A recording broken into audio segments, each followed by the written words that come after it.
ஏறுமா. Happy birthday to you. Happy birthday to you. Happy birthday to you, dear. Happy birthday to you.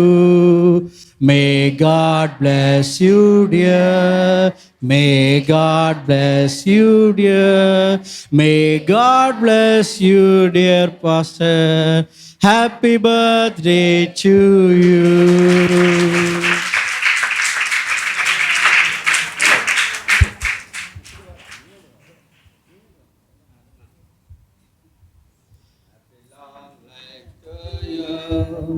Happy long life to you. Happy long life, dear pastor. Happy long life to you. May God bless you, dear. May God bless you, dear. May God bless dear pastor. Happy birthday to you. Pastor யாரும் கொடுத்துட்டாங்க.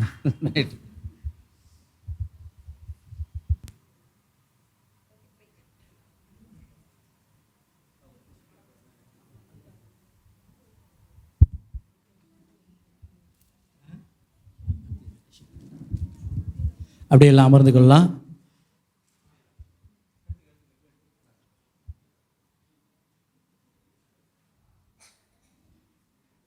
அடுத்தாக உங்களுக்கு அந்த video clippings பாஸ்டரை வாழ்த்தி அந்த முன் வரிசையில் uncle நீங்கள் 2 பேரும் அப்படியே கீழே உட்காந்தீங்கன்னா டிவிட்ட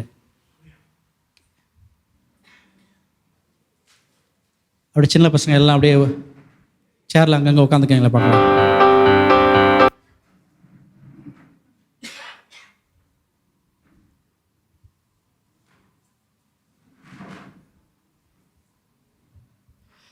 இந்த வீடியோ கிளிப்பிங்ஸ்க்கு அப்புறம் இங்கே சபையில் இருக்கிற மக்கள் நீங்கள் முன்பதாக வந்து பாஸ்டருக்கு வாழ்த்துக்களை தெரிவித்து உங்களுக்காக பாஸ்டர் உங்களுடைய வாழ்க்கையில் தனிப்பட்ட விதத்தில் அநேக காரியங்கள் செய்திருப்பாங்க. நீங்கள் உங்களுக்கு எப்படி தோணுதோ அதில் ஒரு நிமிஷத்துக்குள்ளே ஒரு 2 நிமிஷத்துக்குள்ளே முடிச்சிருங்க. ஏன்னா அநேகர் சொல்கிறதுக்காக இருக்கும். ஒரு 1/2 அன் ஹவருக்குள்ளே இதை நம்ம முடிச்சிடலாம். உங்கள் பொறுமைக்கு Shivraj happy birthday, 70th birthday. பார்த்தா வயசு சின்ன மாதிரி இருக்குது, ஆனால் 70ன்னு காட்டுது. எனக்கு தெரியும் நீங்கள் இப்போ 70ன்னு ஒத்துக்க மாட்டீங்கன்ட்டு. மோசையை போல கர்த்தர் உங்களுக்கு அந்த பலத்தை கொடுத்து, ஆரோனா புல்லுன்னு பலத்தை கொடுத்து, இன்னும் கர்த்தருடைய ஊழியத்தை தொடர்ந்து கடைசி மூச்சு வரைக்கும் ஓட்டுறது கர்த்தர் கிருபை செய்வார். இன்னும் அநேக ஆண்டுகளுக்கு உங்களை கர்த்தர் ஆசீர்வதிப்பார், அந்த சந்தேகமே கிடையாது. உங்களுக்கு எனக்கு ஆண்டவர் கொடுத்த அந்த அன்புக்காக, உறவுக்காக நான் கர்த்தரை ஸ்தோத்திரிக்கிறேன். ஒவ்வொரு நாளும் நீங்கள் எனக்கு செய்கிற ஜெபத்துக்காக கர்த்தருக்கு நன்றி செலுத்துகிறேன். தொடர்ந்து கர்த்தர் உங்களை ஆசீர்வதிக்கட்டும், அபிஷேகிட்டும், எடுத்து பயன்படுத்தி இன்னும் கோடி கோடி மக்களை கர்த்தர் உங்களை ஆசீர்வதிக்கணும்னு ஜெபிக்கிறேன். நான் உபாகம் 1:14 சொன்னபடி நீ இன்று இருக்கிறத காட்டினும் 1000 மடங்கு உன் ஆசீர்வாதத்துக்கு சொன்ன கர்த்தர் உங்களை 1000 மடங்கு ஆசீர்வதித்து கர்த்தர் தொடர்ந்து உங்களை வழிநடத்தட்டும். அப்படி தான் என்னுடைய ஜெபம். God bless you and God bless you. Have a very wonderful and great and blessed 70th birthday. கர்த்தர் நல்லவர். God bless you. பெரியப்பா, ஹாப்பி பர்த்டே. கர்த்தரிடத்தில் மனமகிழ்ச்சியாயிரு, அவர் உன் இருதயத்தின் வேண்டுதல்களை எல்லாம் உனக்கு அருள் செய்வார்ன்ற வசனம் உங்களோட வாழ்க்கையில் நடக்கணும்னு நான் ஆசைப்படுறேன். பெரியப்பா, நீங்கள் எப்போதும் சந்தோஷமாக இருக்கணும். இந்த நேரத்தில் வந்து உங்களை பற்றி நான் அடிக்கடி பேசிக்கிற ஒரு விஷயத்தை நான் ஷேர் பண்ணணும்னு நினைக்கிறேன். பெரியப்பா, நீங்கள் வந்து ஊழியத்துக்கு அழைக்கப்பட்ட நேரம் வந்து உங்கள் லைஃப்பில் ஒரு முக்கியமான பீரியடுன்னு நான் நினைக்கிறேன். பெரியப்பா, ஏன்னா அந்த டைம் வந்து அக்காங்க காலேஜ் படிக்கணும், காலேஜ் முடித்து அவங்களை கல்யாணம் பண்ணி கொடுக்கணும். அடுத்து எபிமோஸ் இருக்காங்க, எபிமோஸ் வந்து ஸ்கூல் தான் படிச்சுட்டு இருக்காங்க. அவங்களோட ஸ்டடீஸ் இருக்குது, ஸ்கூல் காலேஜ் இருக்குது. அத்தனை வருடமும் அவங்களுக்கு தேவையான ஃபீஸ் இருக்குது. எல்லா பொருளாதார தேவைகளும் உங்களுக்கு வந்து நீங்கள் ஊழியத்துக்கு அழைக்கப்பட்ட நேரத்தில் உங்கள் கண்ணு முன்னால் வந்துட்டு போயிருக்கோம். ஆனால் நீங்கள் வந்து அது எதையுமே ஊழியத்தையும் தாண்டி நீங்கள் பெருசாக நினைக்கல. நீங்கள் நினைக்காத மாதிரி பெரியம்மாவும் உங்களுக்கு அந்த நேரத்தில் வந்து முழுசாக உங்களுக்கு சப்போர்ட் பண்ணியிருக்காங்க.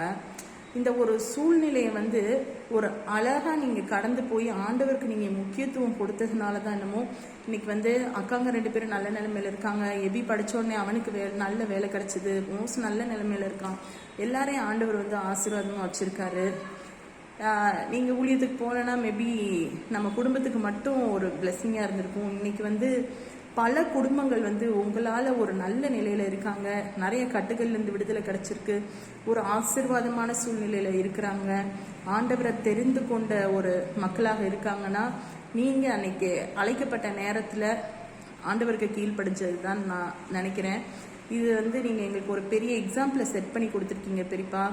நம்ம ஃபேமிலிக்கு மட்டும் இல்லாமல் நிறைய ஃபேமிலிக்கு நீங்கள் ஒரு பெரிய பிளெஸ்ஸிங்காக இருக்கீங்க. இன்னும் பல வருஷம் நீங்கள் அப்படி இருக்கணும்னு நாங்கள் ஆசைப்படுறோம் பெரியப்பா. Happy birthday. ஹலோப்பா, ஹாப்பி 70th ஹாப்பி பர்த்டே. 70வது பிறந்த நாள் வாழ்த்துக்கள். 70 வருஷம் ஓடிடுச்சு. என் வாழ்க்கையோட இன்ஸ்பிரேஷன் ஃபஸ்ட்டு நீங்கள் தான். நான் எப்பயுமே சொல்லுவேன், நான் வந்து the person who I am is because of you and அம்மா. ஆகவே இவங்க 2 பேர்த்தோட கலவை தான் வந்து நான் இங்கே நிற்கிறேன். அது நான் எப்பயுமே அதுதான் சொல்லுவேன். So I learn so many things. I learn faith. முக்கியமாக அது நான் ஹைலைட் பண்ணி சொல்லணும். ஃபெய்த் உங்கள் கிட்ட இருந்து தான் நான் கற்றுக்கிட்டேன். ஆகவே ஸோ மெனி திங்ஸ். நீங்கள் எல்லாத்துக்கும் பிளெஸ்ஸிங். எனக்கு வந்து அதை விட பிளெஸ்ஸிங் அப்பாவை கிடைச்சதுக்கு நான் தான் வந்து ஒரு புண்ணியம் பண்ணியிருக்கணும். தியாலஜிக்கல் டேர்ம் படி சரியில்லை, இருந்தாலும் சொல்கிறேன். ஸோ ஹாப்பிப்பா. இன்னும் நீங்கள் லாங் ரன் ஓடணும். நீங்கள் ரெஸ்ட் எடுத்தாலும் பட் இன்னும் லாங் ரன் ஓடணும். இன்னும் நிறைய ஆண்டவருக்காக கிங்டம் ஒர்க் பண்ணணும். சேர்ந்து நம்ம ஊழியம் பண்ணணும். ஹாப்பி. ஸோ மெனி பர்த்டேப்பா. இப்போ அக்கா நீங்கள் அப்பாட்ட விஷ் பண்ணுங்க. ஹாய் அப்பா, ஹாப்பி பர்த்டே டு யூ. 70 அடிச்சிட்டிங்க. Many more to come. அப்பாட்ட எனக்கு ஆமாம் ஹைலைட் ஆனது வந்து ஒன்றுமே இல்லாதனாலும் ஒரு கோடீஸ்வரரோட மனப்பான்மை தான் இருக்கும். ஸோ எப்படி ஒரு சேவிங்ஸ் இருக்காது, 5 பைசா கையில் இருக்காது, but still he was able to run everything. This is only because of God. In the sense, his faith towards God. அப்பா வந்து காடை மட்டும்தான் நம்பி அவரோட ஒரு promises. What was the promises? எப்படி கடைசி வரைக்கும் வெளிப்படுத்தல் ஒன்று வருமே, முடிவு பரியந்தம் அந்த ஒரு வசனத்தை நம்பி தான் ஓடிக்கிட்டே இருந்தாங்க, இன்னும் ஓடிக்கிட்டே இருக்கிறாங்க. ஸோ அந்த ஃபெய்த்து நாளைக்கு சாப்பாடுக்கு காசு இல்லை, பட் ஸ்டில் வந்து எல்லாம் இருக்கிற மாதிரி இருக்கிற மனப்பான்மை வந்து இன்னுமே எனக்கு இருக்கான்னு தெரியல. அது வருமானு கூட இருக்குது தெரியாது. But he is such a man of faith, man of God. அப்பா பார்த்த அந்த விஷன் கூட, அந்த பெரிய சிங்காசனத்தை ஆண்டவர் காமிச்சு அந்த அழைப்பு வந்து அது சாதாரண அழைப்பும் கிடையாது. யாருக்கும் ஆண்டவர் அப்படி ஸ்பெஷலாக அப்படி விஷன் கொடுத்து அவளை அழைக்க மாட்டார். ஆனால் அப்படிப்பட்ட ஸ்பெஷல் விஷனோட ஆண்டவர் உங்களை அழைத்திருக்கிறார். நாங்கள் நம்புகிறோம் உங்களுக்கு அந்த சிங்காசனம் ஆயத்தமாக இருக்குது. ஆகவே எப்பொழுதுமே அது ரிசர்வ்டாக இருக்கும் உங்களுக்குப்பா. இப்போதைக்கு இல்லை, கொஞ்ச நாளைக்கு. ஆமாம், அது ஆரம்பத்துலேருந்தே அப்பா காத்து தான் இருக்குது. வெயிட் பண்ணி தான் ஆண்டவர் வச்சுருக்காரு. இன்னும் ஓடும், நாட்கள் ஓடும். So very happy for you அப்பா. Happy birthday, Appa. Happy birthday, we will Appa. miss you. Jonathan, bye. Bye. Okay, அடுத்ததாக கூட அநேக வாழ்த்துக்களை பார்த்தோம். இந்த நாளிலுமாய் நம் சபையார் நீங்கள் ஒவ்வொருத்தராக வந்து இந்த ஸ்டேஜில் பாஸ்டர் இருப்பாங்க. அவங்களுக்கு முன்பதாக உங்களுடைய வாழ்த்துக்களை, அன்பின் வாழ்த்துக்களை தெரிவிக்கலாம். அநேக காரியங்களை உங்களுக்காக முன்னன்று செய்திருப்பார்கள். அதற்கு கிடைத்த ஒரு விலையேறு பெற்ற நேரம் தான் இந்த 1 நிமிஷம் 2 நிமிஷங்கிறது. நீங்கள் முன்பதாக வரும்படியாக உங்கள் அன்பாய் கேட்குறோம்.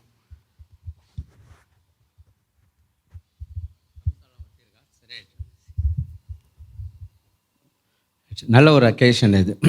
இதுதான் வந்து பாருங்கள், பிள்ளைகள் எழும்பி பெற்றோரை குறித்து சொல்கிற சாட்சி தான். அதுதான் உலகத்திலே பெரிய சாட்சி. பாஸ்டர் வந்து இப்போ மோர் தென் 30 years, ஆமாம் 40 years அவரோட நான் பழகி கொண்டு இருக்கிறேன். ரொம்ப இந்த மினிஸ்ட்ரி ஓரியன்டானா ஒரு 25 years-ஆக சொல்லலாம். அவங்கக்கிட்ட நான் கற்றுக்கொண்டது நிறைய கற்றுக்கொண்டேன். ஒரு பாஸ்டர்னால் எந்த நேரத்தில் எப்போ கூப்பிட்டாலும் உடனே ஆன்சர் பண்ணக்கூடிய நான் சந்தித்த பாஸ்டரில் ஒரே பாஸ்டர் இவர் மட்டும்தான். ஏன்னா பாஸ்டரை பார்க்கணுன்னா அப்பாயின்மெண்ட் வாங்கிட்டு போய் வெயிட் பண்ணி அப்பாயின்மெண்ட் டைமுக்கு மேலே போய் அப்படிலாம் எனக்கு நிறைய அனுபவம் இருக்குது. நான் இவர்கிட்ட ஃபோன் பண்ணால் உடனே எடுப்பார். அது மினிஸ்ட்ரியில் இருந்தாலும் சரி, டெலிவரன்ஸில் இருந்தாலும் சரி, அவரால் பேச முடியலன்னா ஆன் பண்ணிவிட்டு அடுத்தது நம்ம அந்த ஸ்பிரிச்சுவல் ஃபாதர் அப்படின்னு சும்மாலாம் சொல்லலை, அனுபவித்து தான் சொல்கிறேன். அந்த ரோல், அந்த ஹார்ட் அவருக்கு மட்டும்தான் இருக்குது.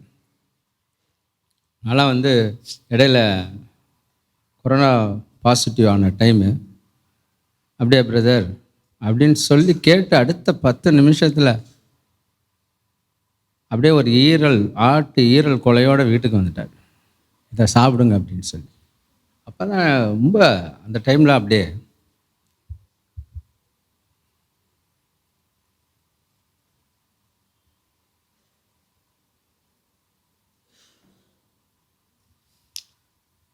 கிட்டத்தட்ட 40-50 வருஷங்கள் இந்த ஆவிக்குரிய உலகத்தோடு ஓடிக்கொண்டிருந்தாலும் அந்த ஸ்பிரிச்சுவல் ஃபாதர் ரோல் அது கற்றுக்கொண்டேன்.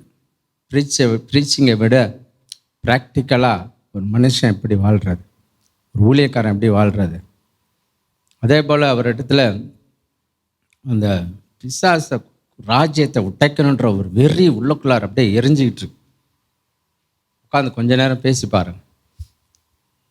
அவரோட நீங்கள் க்ளோஸாக அசோசியேட் ஆகிட்டீங்கன்னா உங்களை மீறி அந்த அபிஷேகம் உங்கள் மேலே வர ஆரம்பிச்சிடும்.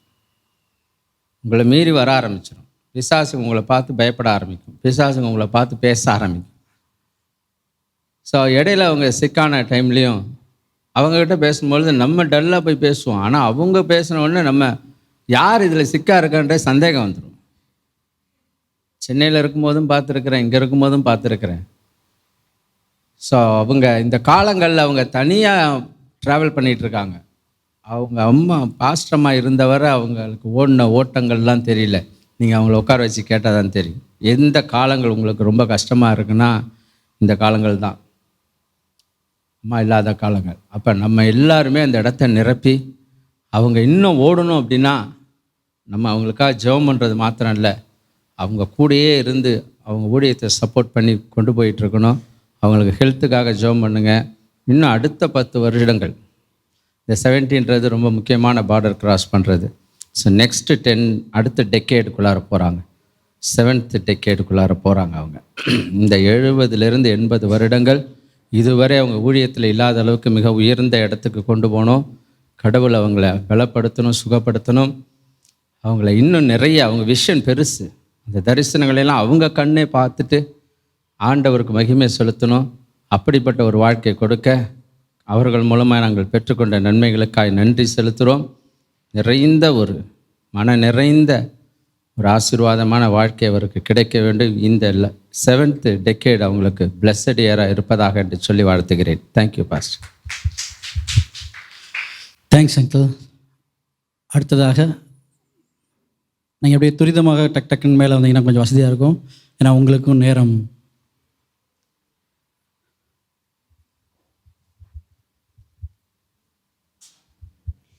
கர்த்தருக்கு ஸ்தோத்திரம். உன் பலவீனத்திலே என் பலன் பூரணமாய் விளங்குன்னு சொன்ன வார்த்தையின்படி எங்கள் போதகருக்கு நல்ல பலத்தை தந்துடணும். சொல்லணும்னா நிறைய சொல்லலாம். ஆனால் கர்த்தர் உணர்த்தின இந்த நேரத்தில் உணர்த்தின ஒரே ஒரு வார்த்தை மாத்திரம் கர்த்தருக்குள் பாஸ்டருக்கு நன்றி செலுத்துகிறேன். பாஸ்டர் ஆஸ்பத்திரியில் உடம்பு சரியில்லாமல் இருக்கும்போது பெண்கள் ஜெபத்தை எப்படியாவது நடத்தியாகணும்னு சொல்லி பாஸ்டர் அம்மா பெண்கள் ஜெபத்துக்கு வந்தாங்க. எனக்கு ஆச்சரியமாக இருந்துச்சு. சொன்னாங்க, நீங்கள் பாஸ்டருக்காக ஜெபிக்கணும் அப்படின்னு. என்னை பொறுத்த வரைக்கும் பார்த்தீங்கன்னா அப்போ இருந்த சூழ்நிலை வேறு. பார்த்தீங்கன்னா நான் நினைப்பேன் நம்ம கணவருக்காக தான் ஜெபிக்கணும் அப்படிங்கிற எண்ணம் தான் வரும். ஆனால் பார்த்தீங்கன்னா அவங்க சொன்னது ஒரு விசேஷ விதமாக இருந்துச்சு. அவங்க தன்னுடைய பிள்ளைகளை பற்றியோ பேர பிள்ளைகளை பற்றியோ குடும்பத்தை பற்றி யாரை பற்றியும் அவங்கள பற்றியும் சொல்லலை. அவங்க சொன்ன வார்த்தை பாஸ்டருக்காக ஜெபிக்கணும்னா எதுக்காகன்னு கேட்டிங்கன்னா, இன்னும் அநேக ஆத்மாக்கள் இருக்காங்க, அவங்கெல்லாம் விடுதலை அடையணும், அவங்கெல்லாம் ஒரு ரட்சிப்புக்குள்ளே வரணும், அவங்கெல்லாம் ஒரு ஆசீர்வாதத்தை பெறணும், உலகத்தை உள்ள ஜனங்கள்லாம் ஒரு விடுதலை பண்ணணும்னு அந்த ஒரு யாருக்குமே எந்த ஒரு மனப்பக்குவம் வராது. நானும் நம்ம இப்போ யோசோ பாஸ்டர் சொன்னது போல் நானும் 10 பாஸ்டரை தாண்டி தான் வந்திருக்கேன். ஒரு பாஸ்டர் கூட எனக்கு ஒரு ஆறுதல் தரும்படியாக எந்த வார்த்தையும் சொன்னது கிடையாது. நம்ம பாஸ்டர் பார்த்தீங்கன்னா, ஒரு நாள் பாஸ்டர்கிட்ட சொன்னேன், பாஸ்டர் நீங்கள் ஜெபிக்கிறதுல எனக்கு ரொம்ப, நான் வந்து ரொம்ப ஒரு மன கஷ்டத்தில் இருக்கும் பாஸ்டர், எனக்கு ரொம்ப உங்களை ரொம்ப கஷ்டப்படுத்திக்கணும்னு அப்படி தோணுதுன்னு சொல்லி மனசுக்குள்ளே நினச்சிட்டு சொன்னேன். ஆனால் பாஸ்டர் பார்த்தீங்கன்னா ஒரே வாரத்தில் முடிச்சிட்டாங்க. அம்மா நீ எங்கள் குடும்பத்தில் ஒருத்தி அப்படின்னு சொல்லும்போது இயேசுக்குள்ளே ஒருத்தி ஆயிட்டேன். கர்த்தருக்கு ஸ்தோத்திரம். ஏன்னா இயேசுங்கிற வார்த்தையை பாஸ்டர் சொன்ன மாதிரி என் வாயில் வரவே செய்யாது. பாஸ்டர் அம்மா ஒரு நாளைக்கு ஊழியத்துக்கு கூட்டிட்டு போகும்போது பார்த்தீங்கன்னா, சாரி பெருமைக்காக சொல்ல, உண்மையை தான் சொல்கிறேன், எங்கே போனாலும் எங்கள் பாஸ்டர் அம்மா பாஸ்டர் அப்படின்னு சொல்லியே பேசுவேன். அதான் சாட்சியில் சொல்லிகிட்டே இருப்பேன். அப்போ அவங்க ஒரே வார்த்தை சொன்னாங்க, உனக்கு எந்த சூழ்நிலையும் பாஸ்டமாங்கிற வார்த்தையே வரக்கூடாது, இயேசுங்கிற வார்த்தையை தவிர வேறு எதுவுமே வரக்கூடாது அப்படின்னு சொல்லி எனக்கு நிறைய விஷயங்களை உணர்த்துனாங்க. பாஸ்டர் வந்து மேலே வந்து ஜெபிக்கிற நாட்களில் அப்போ பார்த்தீங்கன்னா பாஸ்டர் ஆஸ்பத்திரியில் இருந்து வீட்டுக்கு வர, இப்போ ஆஸ்பத்திரியில் இருக்கும்போதே என் கணவருக்கு உடம்புக்கு சரியில்லாமல் ஆயிடுச்சு. அவர் ஒரு அதாவது ஒரு சின்ன மேஜர் ஆப்ரேஷன். அப்புறம் பார்த்தீங்கன்னா எதுக்காக இந்த வார்த்தை சொன்னேன்னா, பாஸ்டர் அம்மா அந்த இடத்துல வந்து பாஸ்டருக்காக நீங்கள் ஜெபிங்க அப்படின்னு சொன்ன அந்த வார்த்தை வந்து என்னை பலப்படுத்துச்சு. நான் வந்து ஆஸ்பத்திரியில் இருக்கும்போது பார்த்தீங்கன்னா 15 நாள் இருந்தேன். அவங்க தேவ வார்த்தை தான் என்னை வந்து ஒரு பலத்தை தந்துச்சு. இல்லைன்னா நான் அந்த இடத்துல நான் விழுந்து போயிருப்பேன். அப்படி ஒரு நினச்சி வந்தோம், வீட்டுக்கு வந்துட்டோம். இதில் பாஸ்டர் விசேஷ விதமாக செய்த வார்த்தை என்னென்னா, வந்து ஒரு வாரம் கூட ஆகலை, நாங்கள் சபையிலையும் ஒருத்தரையும் சொல்லலை, சபைக்கு நாங்கள் வர முடியாத சூழ்நிலையில் இருந்தோம். ஆனால் பார்த்தீங்கன்னா பாஸ்டர் எங்களை விடலை. கர்த்தருக்கு ஸ்தோத்திரம். அந்த ஒரு வாரத்தில் வந்து ஒரு பாஸ்டர் வீட்டுக்கு வந்து ஒரு வாரம் தான் ஆயிருக்கும். எங்களுக்கு பாஸ்டர் ஜெபம் பண்ணி என்ன பிரதர் நீங்கள் வராமல் இருக்கீங்க, என்ன பிரச்சனைன்னு கேட்கும்போது தான் நாங்கள் உண்மையை சொன்னோம். ஆனால் பார்த்தீங்கன்னா அந்த நேரத்தில் பாஸ்டர் ஜெபம் பண்ணவோ கஷ்டமான காரியங்கள் எதுவும் செய்யக்கூடாதுன்னு சொல்லி ஏற்கனவே சொல்லியிருந்ததுக்கு அப்புறம் எப்படி பாஸ்டர்கிட்ட என்ன சொல்லுன்னு யோசனையில் தான் இருந்தோம். ஆனால் பாஸ்டர் எங்களை விட நீங்கள் கண்டிப்பாக வீட்டுக்கு வந்தே ஆகணும் அப்படின்னு சொல்லி வீட்டுக்கு வர வச்சு எங்கள் 4 பிள்ளைகளையும் பாஸ்டரமாக அணைச்சி வீட்டில் நைட் நேரம் எத்தனைக்கும் பாஸ்டர் வந்து எனக்கு ஜெபிக்கும் போது பார்த்தீங்கன்னா பச்சை தண்ணி கூட குடிக்க மாட்டாங்க. அந்த அளவில் இருந்து எத்தனை மணிக்கிறனாலும் விடாப்படியாக இருந்து அப்படி ஜெபிப்பாங்க. எனக்கெல்லாம் பார்க்க ஒரு இன்னும் நினச்சி பார்க்க முடியாது, அப்படி ஒரு சூழ்நிலை. ஆனால் எனக்கு பசியோ தாகம் எங்கள் வீட்டுக்காரெல்லாம் நிற்கவே முடியாது, அந்த மயக்கம் போலெல்லாம் வந்துடும்.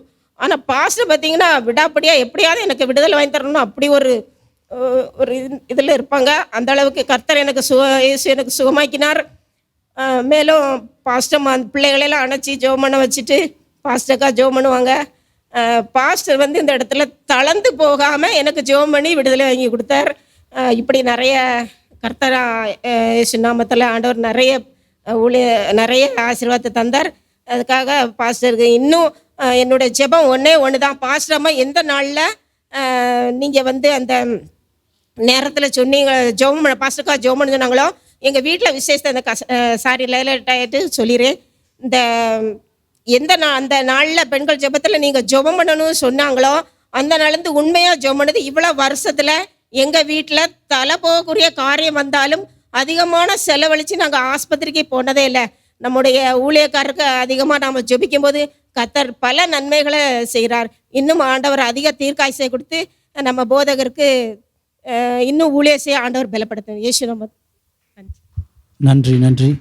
அடுத்ததாக நீங்கள் சற்று கொஞ்சம் அந்த 2 நிமிஷத்தை மெயின்டைன் பண்ணிங்கன்னா மற்றவங்க சொல்கிறதுக்கு ஏதுவாக இருக்கும். தவறாக நினைக்க வேண்டாம்.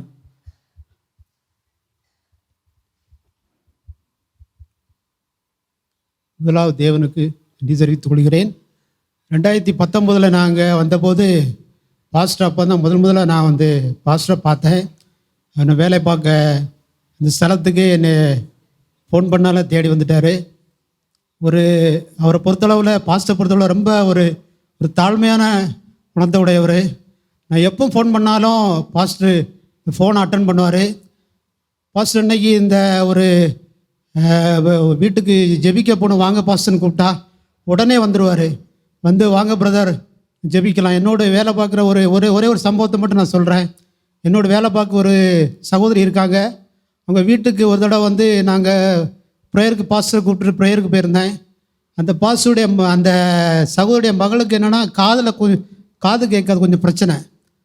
அந்த ஒரு மிஷின் வாங்குறதுக்கு என்னென்னா ஒரு 10 லட்ச ரூபா செலவாகும். நாங்கள் ப்ரேயர் பண்ணிவிட்டு மறுநாள் வந்துட்டோம். அந்த சிஸ்டர் சொன்னாங்க, நான் எவ்வளோ 2 வருஷமாட்டு அந்த மிஷினுக்காக நான் ட்ரை பண்ணேன், அந்த மிஷின் கிடைக்கல. பாஸ்டர் ப்ரேயர் பண்ணிட்டு போன அந்த மறுநாள் உடனே சென்னையிலேருந்து கால் பண்ணாங்க, உங்களுக்கு அந்த மிஷினை நாங்கள் 10 லட்ச ரூபா மிஷினை 2 லட்ச ரூபாய்க்கு தரோம் சொல்லி கால் பண்ணாங்க. தேவனுக்கு மகிமை உண்டாகட்டும். அவங்களும் அப்புறம் ஒரு 2 வாரத்துக்கு முன்னால் திருப்பியும் நாங்கள் அந்த சிஸ்டர் வீட்டுக்கு ப்ரேயர் பண்ண போயிருந்தோம். அப்போ அவங்களுடைய வாழ்க்கையில் நடந்த ஒரு சம்பவத்தை பாஸ்டர் தீர்க்க தரிசனமாக சொன்னாங்க. அவங்க இந்த கேத்தலிக் பேக்ரவுண்டில் உள்ளவங்க. அவங்க அந்த பாஸ்டர் சொன்ன அந்த தீர்க்க தரிசனத்தை கேட்டு அவங்க இப்போ கர்த்தருக்குள்ளே நல்ல ஒரு நிலைமையில் வளர்ந்து வராங்க. தேவனுக்கே மகிமை உண்டாகட்டும். Thanks brother.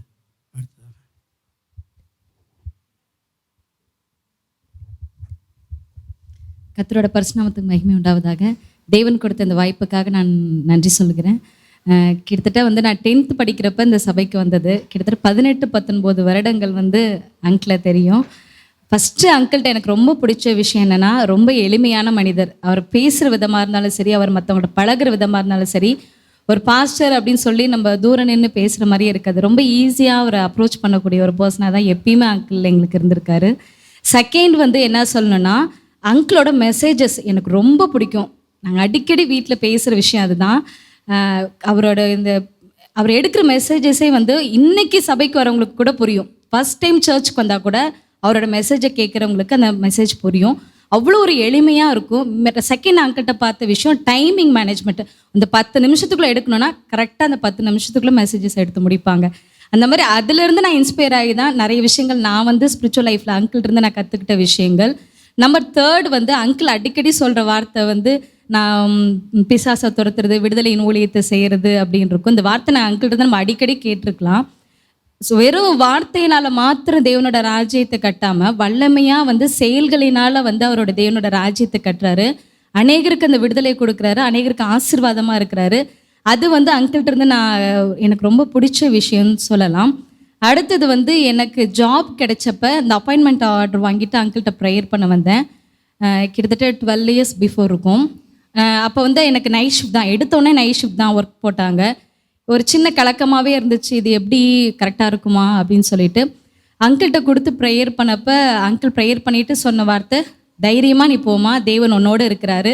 ஏன்னா எல்லா சைட்லேருந்து வேணான்ற ஆன்சர் தான் நான் கேட்டேன். ஃபஸ்ட்டு எனக்கு நீ போமா அப்படின்னு சொல்லி தைரியமாக சொன்னார் அங்கிள். அந்த பலத்தோடு தான் நான் ஜாபுக்கு போனேன். இன்ன வரைக்கும் அதே ஜாபில் கர்த்தர் தலைகளை உயர்த்தி வச்சுருக்கிறாரு. அது ஃபஸ்ட்டு நான் அங்கிளுக்கு பர்சனலாகவே ஒரு தேங்க்ஸ் சொல்லுவோம்.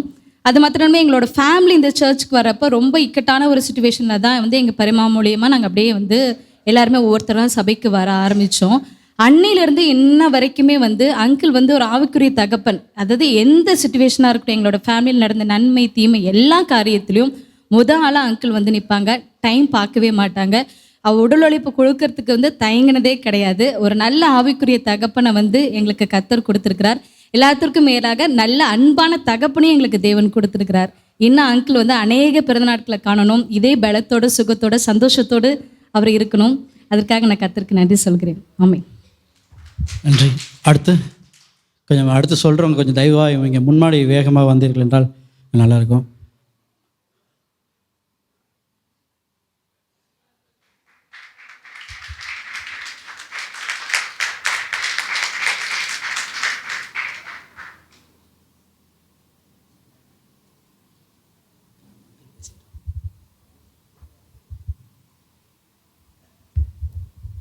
கர்த்தருக்கு சோதரம். ஏறக்குறைய பாஸ்டர் எனக்கு ஒரு 20 வருஷமாக நான் அங்கே சர்ச்சுக்கு வந்துட்டுருக்கேன். அவர் என்னையை பொறுத்த வரைக்கும் ஒரு பாஸ்டர் அப்பாற்பட்டு ஒரு குடும்பத்தில் ஒரு பெரிய அண்ணன் மாதிரி தான் நான் பழகிட்டு இருக்கேன். அதே போல் தான் அவங்க ஃபேமிலிலேயும் அம்மா நான் இருந்த காலத்தில் மட்டும் ரொம்ப நல்ல உதவியாக ஊழிய பாதையிலையும் சரி அவங்க வழி நடத்திட்டு இருந்தாங்க. பாஸ்டருக்கு ரொம்ப உதவியாக இருந்தாங்க. அதெல்லாம் மறக்க முடியாது. ரெண்டாவது ஒரு காரியம் என்னென்னா, நம்ம வீட்டில் பார்த்திங்கன்னா பிள்ளைங்களுக்கோ குழந்தைங்களுக்கோ பர்த்டே இருக்கும். நம்ம பாஸ்டர் வாங்க, எங்கள் வீட்டுக்கு வாங்க, ஜெவமெண்ட்டு போங்க பாஸ்டர்னு கூப்பிடுவோம். ஆனால் இன்றைக்கி சபாயார் எல்லாருமே பாஸ்டருக்கு இந்த நிகழ்ச்சியை நடத்தி கொடுத்துக்கிட்டு இருக்கீங்கள, அது ரொம்ப சந்தோஷமாக இருக்குது. ரொம்ப நன்றி.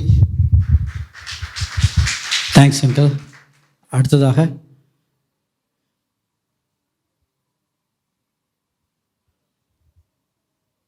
நீங்கள் அடுத்து சொல்லிருக்கிறவங்க கொஞ்சம் முன்னாடி வந்து உட்காந்திங்கன்னா கொடுக்கறதுக்கு ஏதுவாக இருக்கும். கர்த்தருடைய பரிசுத்த நாமத்துக்கு ஸ்தோத்திரம். பாஸ்டர் எனக்கு கடந்த 20 வருடங்களுக்கு மேலாக நல்லா தெரியும். பாஸ்டர் ரொம்ப எளிமையானவங்க. பாஸ்டர் பழகிறதுக்கு வந்து ரொம்ப ஒரு ஃப்ரெண்டு போல தான் என் கூட பழகி நல்ல ஒரு ஃப்ரெண்ட்ஷிப்பாக இன்னும் இப்போ பாஸ்டர்ன்ற ஒரு இது இல்லாமல் ஃப்ரெண்ட்ஷிப் மூலம் தான் பழகுவாங்க. பாஸ்டரை பற்றி சொல்லணுன்னா, எங்கள் வீட்டு பக்கத்தில் ஒருத்தருக்கு கேன்சர்னால் ப்ரே பண்ண வந்தாங்க. ப்ரே பண்ணுறப்ப அவர் பாஸ்டர் அந்த தொண்டையில் வந்து அவங்க ஒய்ஃப் வந்து கேன்சரில் இறந்ததுனால அந்த கேன்சர் அந்த தொண்டையில் வந்து அந்த அசுத்தாவி உட்காந்துட்டு பிரச்சனை பண்ணிகிட்டு இருந்துச்சு. அதை பாஸ்டர் வந்து ஜோம் பண்ணி அந்த அசுத்தாவிலேருந்து விடுதலை கொடுத்துட்டாங்க. அதனால் ஆனால் அதுமாரி நிறைய விடுதலை பெற்றவங்க பாஸ்டர் மூலமாக நிறைய பேர் இருக்காங்க. அவங்களாம் வந்து ஒரு 10ல் ஒருத்தர் வந்தால் கூட இந்த சபை ஃபுல்லாக நிரம்பிடும். ஆனால் வரமாட்டேங்கிறாங்க, நன்றி இல்லை எல்லாரும் இருக்காங்க. அதனால் பாஸ்டர் வந்து இன்னும் பல வருடங்கள் சுகத்தோடும் பலத்தோடும் வாழ கர்த்தரை வேண்டிக் கொள்கிறேன். Thanks uncle.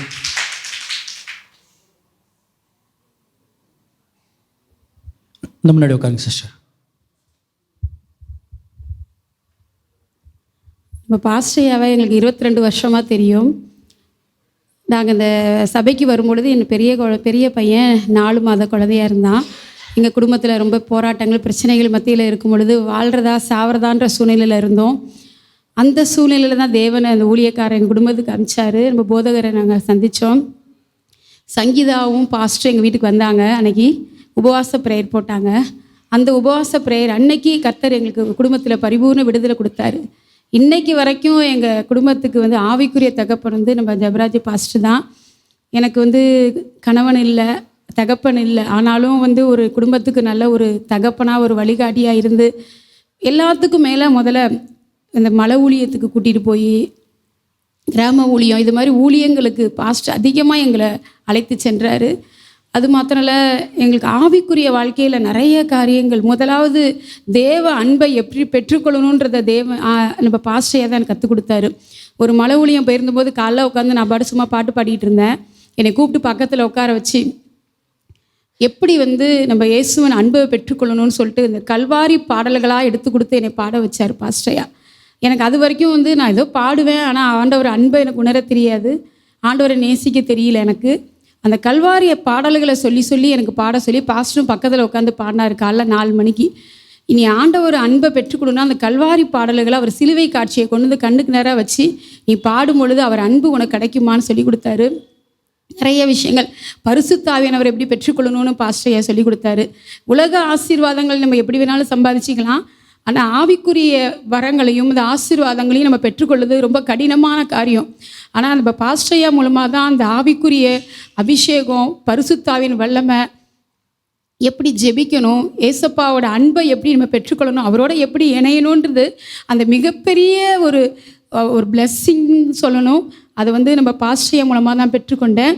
அது மாத்திரம் இல்லை, எத்தனையோ போராட்டங்கள் பிரச்சனைகள் எங்கள் வாழ்க்கையில் இருந்தது. அப்போல்லாம் வந்து எந்த நேரம் ஃபோன் பண்ணி பாஸ்டரையாவை எழுப்பினாலும் அவர் வந்து எங்களுக்காக ஃபோனில் ஜோம் பண்ணுவார். அதிகாலையில் 4 மணிக்கு 3:30 மணிக்கெலாம் நான் எழுப்பியிருக்கேன். பாஸ்டர் அபிஷேகத்துக்காக ஜோம் பண்ணுங்கன்னு சொல்லுவேன். 12 மணிக்கு ஃபோன் பண்ணி பாஸ்டரையா நான் போராட்டத்துக்காக நான் ஜெபிக்கணும், எப்படி ஜெபிக்கணும்னு கேட்பேன். பாஸ்டர் எந்த நேரம் ஃபோன் பண்ணாலும் அட்டன் பண்ணுவார். அதுக்கு நல்ல பதில் கொடுத்து எனக்கு ஆலோசனை கொடுத்து, பிள்ளைகள் வாழ்க்கையில் பிரச்சனையாக இருக்கட்டும், கணவர் வாழ்க்கையில் பிரச்சனையாக இருக்கட்டும், எல்லாத்துலேயுமே இந்த சபைக்கு வந்ததுனால இந்த குடும்பமே நாங்கள் வந்து மரித்து போகிற சூழ்நிலையில் இருந்தோம். பாஸ்டரையாவை நாங்கள் சந்திக்கலைன்னா இப்படி ஒரு விடுதலை கிடச்சிருக்காது. இன்றைக்கி பொருளாதார ரீதியாகவும் ஆண்டவர் எங்களை உலக ஆசீர்வாதத்தினாலும் எங்களை ஆசீர்வச்சிருக்கிறாரு. ஆவிக்குரிய ஆசீர்வாதத்தினால் அங்கே தேவன் எங்களை ஆசீர்வச்சிருக்காரு. அதுக்கு முக்கியமான காரணம் நம்மளோட பாஸ்டரையா தான். இப்படிப்பட்ட நல்ல ஒரு போதகரை எங்கள் குடும்பத்துக்கு நல்ல ஒரு தகப்பனை கொடுத்த தேவனுக்கு நான் நன்றி செலுத்துகிறேன். எங்கள் பாஸ்டரையா இன்னும் அநேக பிறந்த நாட்கள் காணணும், அதுவும் நல்ல பலத்தோடு சுகத்தோடு அவர் பிறந்தநாளை பார்க்கணும். ஒவ்வொரு வருடம் பிறந்தநாள் அவருக்கு வரும் பொழுதெல்லாம் அவர் ஆவிக்குரிய நிலையில் இன்னும் அதிகமாக அவர் நல்லா எழும்பி இன்னும் எங்களை மாதிரி என்னைய மாதிரி எத்தனையோ பேர் இன்னும் கட்டுகள்லேருந்து விடுதலையாக்கப்பட்டு இந்த சபைக்கு வரணும். தேவன் அவர் இன்னும் எடுத்து வல்லமையாய் பலத்தோடு அவரை பயன்படுத்தணும்னு பாஸ்டரையாவை நான் இயேசுவின் நாமத்தினால வாழ்த்துகிறேன். கர்த்தருக்கு சோதரம். பாஸ்டரை பற்றி சொல்கிறோட அது நிறையா விஷயம் இருக்குது. பாஸ்டர் வந்து எனக்கு ஆவிக்குரிய வாழ்க்கையிலும் சரி, வேலை காரியங்கள், உலக காரியத்துலேயும் சரி, பல அட்வைஸ் கொடுத்துருக்காங்க, நல்ல வழிகள் காட்டி கொடுத்துருக்காங்க. எப்போ ஃபோன் பண்ணாலும் கஷ்டம் அந்த மாதிரி சொன்னதே கிடையாது.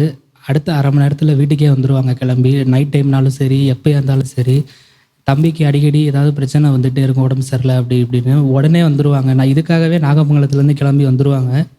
ஃபோனில் ப்ரேயர் பண்ணாமல் எப்போ கூப்பிட்டாலும் 10 மணி 12 மணி நேரங்காலமே கிடையாது. ஏதாவது ஒன்று சின்ன விஷயமா இருந்தாலும் ஃபோன் அடித்தா உடனே எடுப்பாங்க.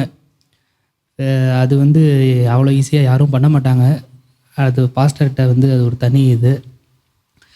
அப்புறம் அந்த பாஸ்டர் ஆண்டியை பற்றி நான் அவ்வளோ யாரும் சொல்ல மாட்டேன், மற்றவங்கள பற்றி எதுவும். பாஸ்டர் ஆண்டியை பற்றி சொல்லணுன்னா, அவங்க இருக்கிறப்ப சர்ச்சில் நான் அவ்வளோ உட்கார மாட்டேன். இங்கே வருவேன், ஆராதனை நடக்கிறப்ப எஞ்சி வெளியே போயிடுவேன், எங்கேயாவது வெளியே சுற்றிக்கிட்டு இருப்பேன், சர்ச்சுக்கு வரமாட்டேன். நான் வெளியே போனோடனே ஆளாக பின்னாடி உட்காந்துருப்பாங்க. ஆளாக வெளியே என் கையை பிடிச்சி ஏன்பா போகிற, என்ன ஆச்சு என்ன ஆச்சுன்னு விசாரிப்பாங்க. அதே மாதிரி அப்போ அந்த சண்டே கிளாஸ் போகிறப்ப கூட ரொம்ப அக்கறையாக பேசுவாங்க. அவங்க சர்ச்சு முடிஞ்ச பிறகு வெளியே நடந்து போவாங்க வீட்டுக்கு. அப்போல்லாம் அவங்கள போய் கூட்டிகிட்டு வீட்டில் விட்டுட்டு அவங்கள்ட்ட பேசிட்டு போவேன். அதெல்லாம் நினச்சி பார்க்குறப்ப கொஞ்சம் ரொம்ப கஷ்டமாக இருக்குது. ஆனால் பாஸ்டர் இன்னும் 70 ஆண்டுகள் பிறந்தநாள் காண்டிருக்காங்க. இன்னும் பல ஆண்டு பிறந்தநாள் காணும்படியாக ஆண்டவரை கேட்டுக்கிறேன். நன்றி. Happy birthday pastor.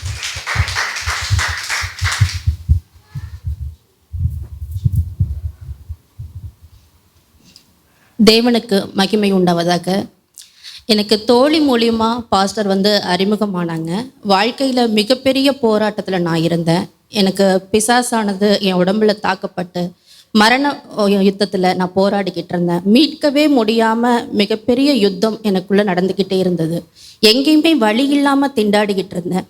திடீர்னு எனக்கு ஞானஸ்தானம் கொடுக்கப்பட்டது. இயேசு மூலியமான தொடர்பு, ஒவ்வொரு தொடர்பும் எனக்கு கிடைச்சது. அந்த மூலியமாக தான் எனக்கு பாஸ்டர் அறிமுகமானாங்க. போன வாரம் தான் நான் இங்கே வந்தேன். என் உடம்புலேருந்து ஒரு ஆவி வெளி போனதை நான் கண்கூட பார்த்தேன். இன்னமும் அவர் எத்தனை மணியாக இருந்தாலும் எனக்காக ஜெபிக்கிறாரு. நைட்டு 11 மணி தூக்கம் வரலனாலும் நான் ஃபோன் பண்ணும் பொழுது கொஞ்சம் கூட எதுவும் நினைக்காம உடனே எனக்காக ப்ரேயர் பண்ணுறாங்க. ரொம்ப டெடிக்கேட்டடான சர்வீஸ் பண்ணுறாங்க. இந்த ஊழியம் என்ன மாதிரி எவ்வளோ பேர் பாதிக்கப்பட்டவர்களுக்கு விடுதலை கொடுக்கணும். அதுக்காக நான் ஆண்டவன்கிட்ட பிரார்த்திக்கிறேன்.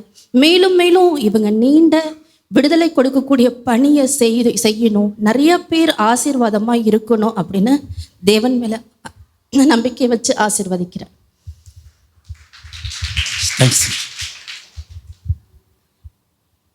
பிறந்த நாள் நல்வாழ்த்துக்கள் தாத்தா. எனக்கு எப்போதுமே என்ன நான் கூட தாத்தா தான் எனக்கு எப்போவுமே ஜோம்புவாங்க. எப்போல்லாம் ஜோம்புறாங்களோ அப்போ எனக்கு சுகமாயிடும். அதுக்கப்புறம் தாத்தா மூலயமா எனக்கு நிறையா பிளெஸ்ஸிங்ஸ் கிடச்சிருக்கு. அம்மா தாத்தாவோட ஊழியத்துக்கெல்லாம் கூப்பிட்டு போவாங்க. எனக்கு இன்னும் தாத்தாவோட ஊழியம் நிறையா செய்யணும்னு ஆசையாக தான் இருக்குது. தாத்தா டைம் கிடைக்கும் போது எப்போவுமே என்னை கூப்பிட்டு போயிடுவாங்க.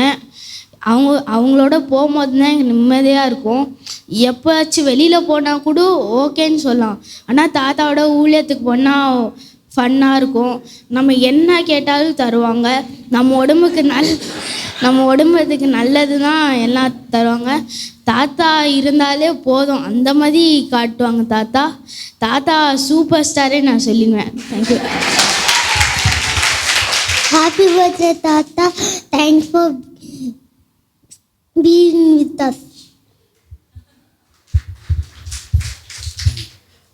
ரொம்ப நேரமாக உள்ள போராடிக்கிட்டே இருந்தான், என்கிட்ட மைக்க கொடுங்கன்னு சொல்லி.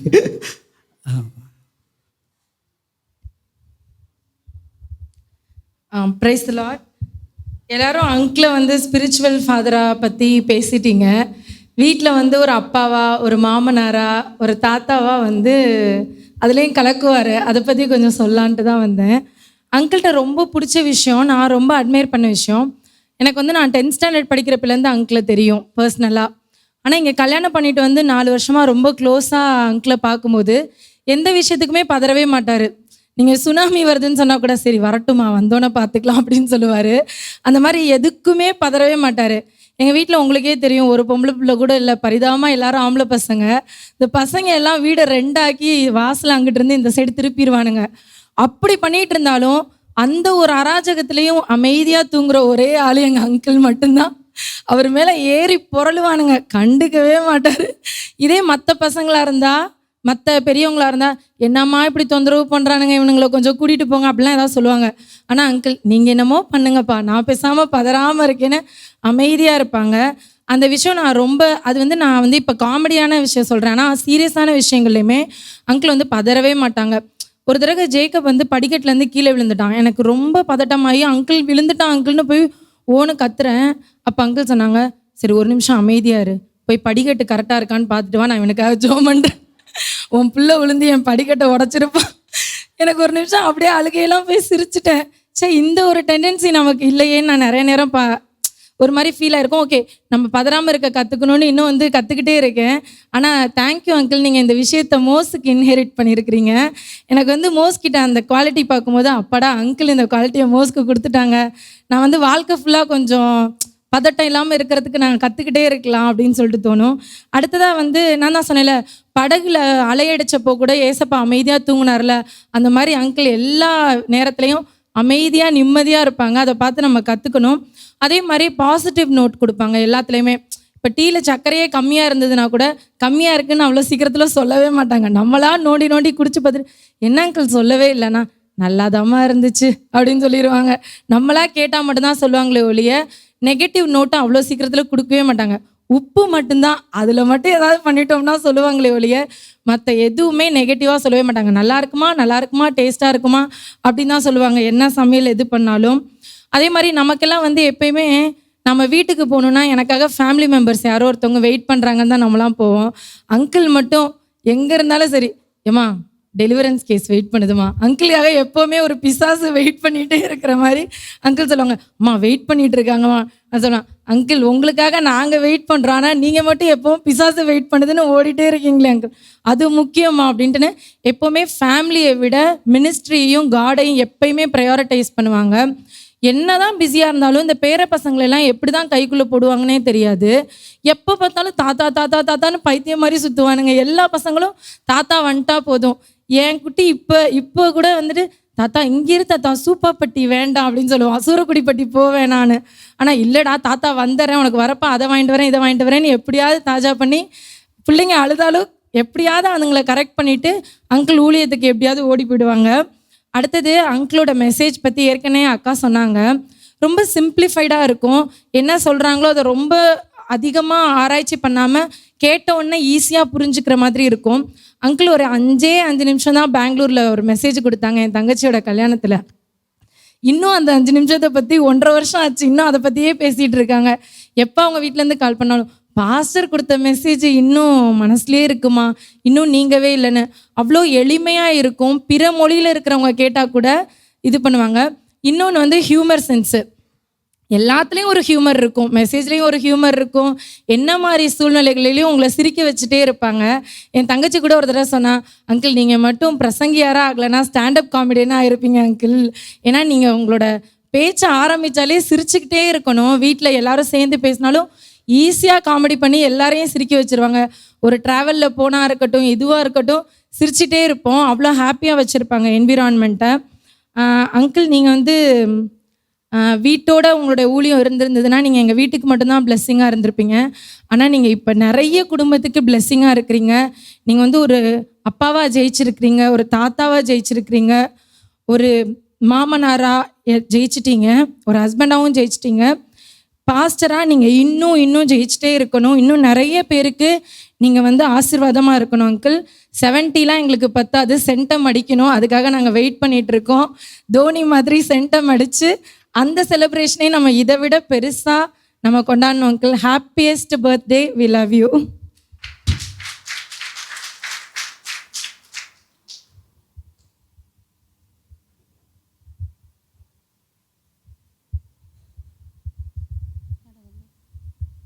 கர்த்தருடைய பரிசுத்தம் மகிமையுள்ளதாக.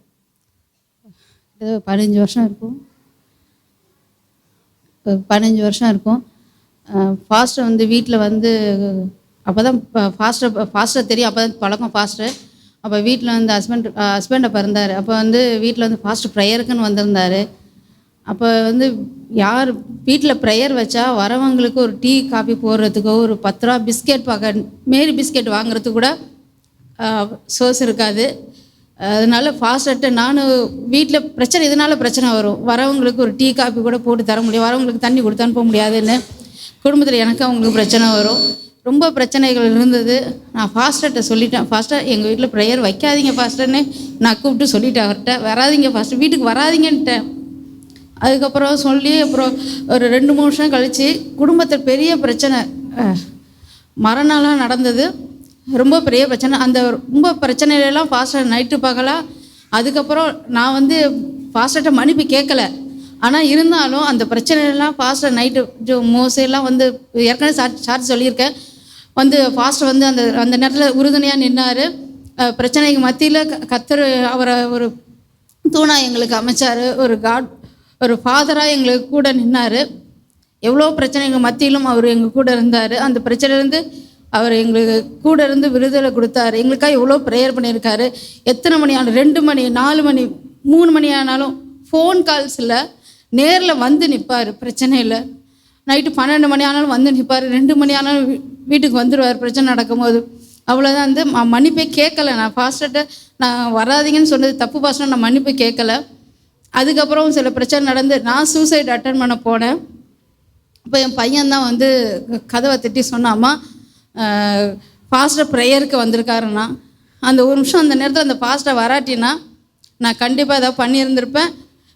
என் ஆத்துமா கண்டிப்பாக பரலோகத்துக்கு போயிருக்காது. என் பிள்ளைங்க நிலைமை என்ன ஆகுன்னு தெரியல.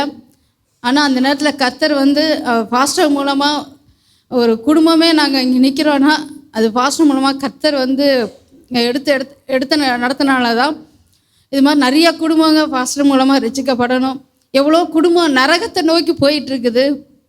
அந்த குடும்பம்லாம் கர்த்தர் தான் உண்மையான தேவன்ற அறிஞ்சு இந்த சூசைட்லாம் பண்ணாமல் எவ்வளோ குடும்பம் நரகத்தை நோக்கி போயிட்டுருக்கனால அந்த குடும்பத்தில் விடுதலை கொடுத்த கர்த்தர் வந்து அவரை இன்னும் அதிகமாக எடுத்து பயன்படுத்தும்படியாக கர்த்தரை ஜெபிக்கிறேன். ஃபாஸ்ட்டை இன்னும் அதிகமாக ஆயுசு நாட்களை கூட்டி கொடுக்கும்போது கர்த்தர்கிட்ட ஜெபிச்சுக்கிறேன். மனம் ரொம்ப அதுக்கப்புறமா நான் சர்ச்சுக்கு வந்துட்டு இருந்தேன். ஆனால் அது எனக்கு உறுத்தலாக இருந்துச்சு. ஃபாஸ்ட்டை மன்னிப்பு கேட்காம விட்டோமே, வீட்டுக்கு வராதிங்கன்னு சொல்லியிருக்கோமே ஒரு ஃபாஸ்ட்டர்னு. அப்புறம் ஒரு 10 வருஷம் இருக்கும். 10 வருஷம் கழித்து தான் நான் ஃபாஸ்ட்டர்கிட்ட சர்ச்சில் வெளியே வச்சு ஃபாஸ்ட்டாக என்னை மன்னிச்சிருங்க, வீட்டுக்கு வராதிங்கன்னு சொல்கிறது ரொம்ப தப்பு, என்னை மன்னிச்சிருங்கன்னு ஃபாஸ்ட்டர்கிட்ட மன்னிப்பு கேட்டினதுக்கப்புறம் தான் எனக்கு அந்த திருப்தியாக வந்துச்சு. அத்தனை வருஷமாக எனக்கு சர்ச்சுக்கு வருவேன் போவேன் முன்னாடி நிற்பேன். ஆனால் அந்த மன்னிப்பு கேட்கலை. அந்த உறுத்தல் தான் எனக்கு இருந்துக்கிட்டே இருந்துச்சு. தப்பு பண்ணுறோன்னு அது கேட்குறதுக்கு எனக்கு கொஞ்சம் கூச்சமாக இருந்துச்சு. இப்படி தப்பு நம்ம கேட்குறோமேன்னு. அதுக்கப்புறம் கேட்டதுக்கப்புறம் தான் மனசில் ஒரு விடுதலை வந்துச்சு எனக்கு. இது மாதிரி எத்தனோ குடும்பங்களை கர்த்தர் அவர் மூலமாக இன்னும் ரட்சிக்கப்பட இன்னும் அதிகமான ஜனங்கள் ஆத்துமாக்கள் இந்த சர்ச்சுக்கு வர கர்த்தர் அவர் மூலமாக உதவி செய்வதற்காக நன்றி.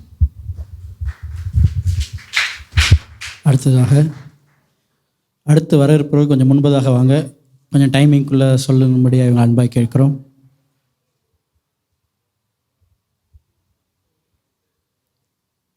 கர்த்தருடைய நாம் பரிசுத்தப்படுவதாக. நான் வந்து சர்ச்சுக்கு வந்து 19 வருஷம் ஆயிடுச்சு. 19 வருஷமாக பார்த்திங்கன்னா பாஸ்டர் தான் வந்து எனக்கு எல்லாமே பாஸ்டர் தான் எனக்கு கற்றுக் கொடுத்துருக்காங்க. பாஸ்டர் வந்து எனக்கும் சரி என் பிள்ளைங்களுக்கும் சரி என் குடும்பத்துக்கும் சரி எப்போ கூப்பிட்டாலும் வருவாங்க. ஒரு நாள் நைட்டு 12 மணிக்கு என் தங்கச்சிக்கு ரொம்ப முடியாமல் போச்சு. ஃபோன் அடித்து அடுத்த நிமிஷமே பாஸ்டர் வந்துடுவார். அதேமாதிரி அரணி பார்த்திங்கன்னா அப்பப்போ வருஷத்துக்கு ஒருக்கா அடிப்பட்டு தான் வரும். நான் வேலைக்கு போகிற சூழ்நிலை அந்த பிள்ளையை பார்த்துக்க முடியாது. பாஸ்டர் வந்து பார்த்துக்கிட்டாங்க ஒரு தடவைலாம். பாஸ்டர் வந்து எப்போ கூப்பிட்டாலும் அரணிக்கு உடம்பு முடியலைன்னா உடனே வருவாங்க. இந்த கிறிஸ்மஸ் அப்போ அடிப்பட்டப்போ மட்டும் பாஸ்டரால் வர முடியல. நானும் ஃபோன் பண்ணி கூப்பிடல. ஆனால் பாஸ்டராக ஃபோன் பண்ணி இதை பண்ணுமா சரியாக போயிருமா கவலைப்படாதம்மா அப்படிலாம் சொன்னாங்க. அரணி வந்து ஒரு வயசுலேருந்து சர்ச்சுக்கு வந்துக்கிறதுக்கு ஒரு வயசுலேருந்து நான் டாக்டர்கிட்ட ஃபஸ்ட்டு போகவே மாட்டேன். பாஸ்டர் தான் வந்து அரணிக்காக ஜெபம் பண்ணுவாங்க. இப்போ ஒரு 5 மாதத்துக்கு முன்னாடி பார்த்திங்கன்னா ரொம்ப முடியல. ஒரு 2-3 மணி நேரம் பாஸ்டர் வந்து உட்காந்து ஜெபம் பண்ணி அந்த பிள்ளைய மடியிலே தலையை சாய்ச்சிக்கிட்டு ஜெபம் பண்ணிக்கிட்டே இருந்தாங்க. பாஸ்டர் வந்துட்டு பண்ணதுக்கப்புறம் நான் ரொம்ப அழுதேன். இப்படி நமக்கு ஒரு தகப்பன் கூட நம்மளுக்கு செய்யலை பாஸ்டர் செய்கிறான்னு சொல்லிட்டு ரொம்ப அழுதேன். அதேமாதிரி தரணியை வந்து 12வது படிக்கிற வரைக்கும் நான் வெளியே விடவே மாட்டேன். சர்ச்சில் 8வது படிக்கலேருந்து சண்டே கிளாஸ் டீச்சராக தான் இருந்துச்சு. ஆனால் சர்ச்சில் மட்டும்தான் விடுவேன். பாஸ்டர் வெளியெல்லாம் கூப்பிடுவாங்க, நான் எங்கேயுமே விட மாட்டேன். இப்போ காலேஜ் முடிச்சுட்டு வேலைக்கு போகும்போது பார்த்தீங்கன்னா பாஸ்டர் வந்து சொன்ன வார்த்தை, நீ தரணிக்கு ஃபோன் பண்ணாதம்மா, ஒவ்வொரு நிமிஷமும் நீ ஃபோன் பண்ணி இது பண்ணிக்கிட்டே இருக்காத அப்படின்னு சொல்லிட்டு. ஆனால் அங்கே போயிட்டு தரணி வந்து இங்கே கற்றுக்கிட்டதை போயிட்டு அங்கே போயிட்டு நேற்று சாயந்தரம் ஃபோன் பண்ணி தரணி நாளைக்கு எத்தனை மணிக்கு சர்ச்சுக்கு போகலான்னு கேட்குற அளவுக்கு பிள்ளைங்க வந்திருக்காங்க. அதுக்கு கர்த்தருக்கு ஸ்தோத்திரம். அது மட்டும் இல்லை, பாஸ்டர் வந்து என் பிள்ளைகளை பாதுகாத்து கொண்டாங்க. போன வாரம் பாஸ்டர் தான் கோயம்புத்தூர்லேருந்து கூப்பிட்டு வந்தாங்க. நான் ஃபோன் அடிக்கவே இல்லை, பயந்துக்கிட்டே இருந்தேன். பாஸ்டர் திட்டுவார் ஃபோன் அடித்தாங்க. இடையில தரணி ஃபோன் அடித்து, அம்மா பாஸ்டர் வரலம்மா, நானும் அண்ணனும் தாம்மா வர்றோம் அப்படின்னாங்க. இல்லைம்மா பாஸ்டர் வந்துக்கிட்டு தான் இருக்காங்க, நான் ஃபோன் பண்ண மாட்டேன் அப்படின்னேன். அதுக்கப்புறம் தரணி சொல்லுது, பாஸ்டர் கூட தாம்மா வர்றாங்க அப்படின்னு சொல்லிட்டு. ஒவ்வொரு நிமிஷம் பாஸ்டர் தான் என்னோட இருந்து என் பிள்ளைங்களையும் பார்த்து ஜெபம் பண்ணி அந்த ஜெபத்தினால தான் வளர்ந்தோம். ஆனால் ஒரே ஒரு வார்த்தை பாஸ்டர் சொன்ன வார்த்தையை நான் மீறினதுக்கு ஒரு 6 மாதம் ரொம்ப கஷ்டப்பட்டேன். அதுக்கப்புறம் சரின்னு சொல்லிட்டு அதை நான் நிறைவேற்றி முடிச்சதுக்கப்புறம் எனக்கு அது பிரச்சனையே இல்லை. இப்போ கர்த்தருடைய மகிமைப்படாது. கர்த்தருக்கு ஸ்தோத்திரம். எனக்கு வந்து பாஸ்டர் நிறையவே ஹெல்ப் பண்ணியிருக்காங்க. எனக்கு உடம்பு சரியில்லைன்னா எங்கள் அம்மா டாக்டர்கிட்டலாம் கூப்பிட்டு போக மாட்டாங்க. எங்கள் அப்பா சொல்லுவார் டாக்டர்கிட்ட போகலாம், ஹாஸ்பிட்டல் போகலான்னு. ஆனால் எங்கள் அம்மா வந்து நீ பாஸ்டருக்கு ஃபோன் பண்ணு சரியாக போயிடும் அப்படின்னு தான் சொல்லுவாங்க.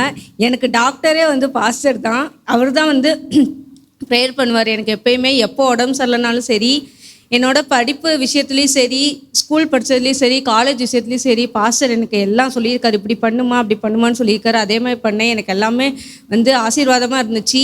என் அக்கா வேலை செய்கிற இடத்துலையும் சரி, என் அக்காவுக்கும் சொல்லியிருக்காங்க, அதே மாதிரி என் அக்கா ஆசீர்வாதமாக இருந்துச்சு. கர்த்தருக்கு ஸ்தோத்திரம். Happy birthday pastor.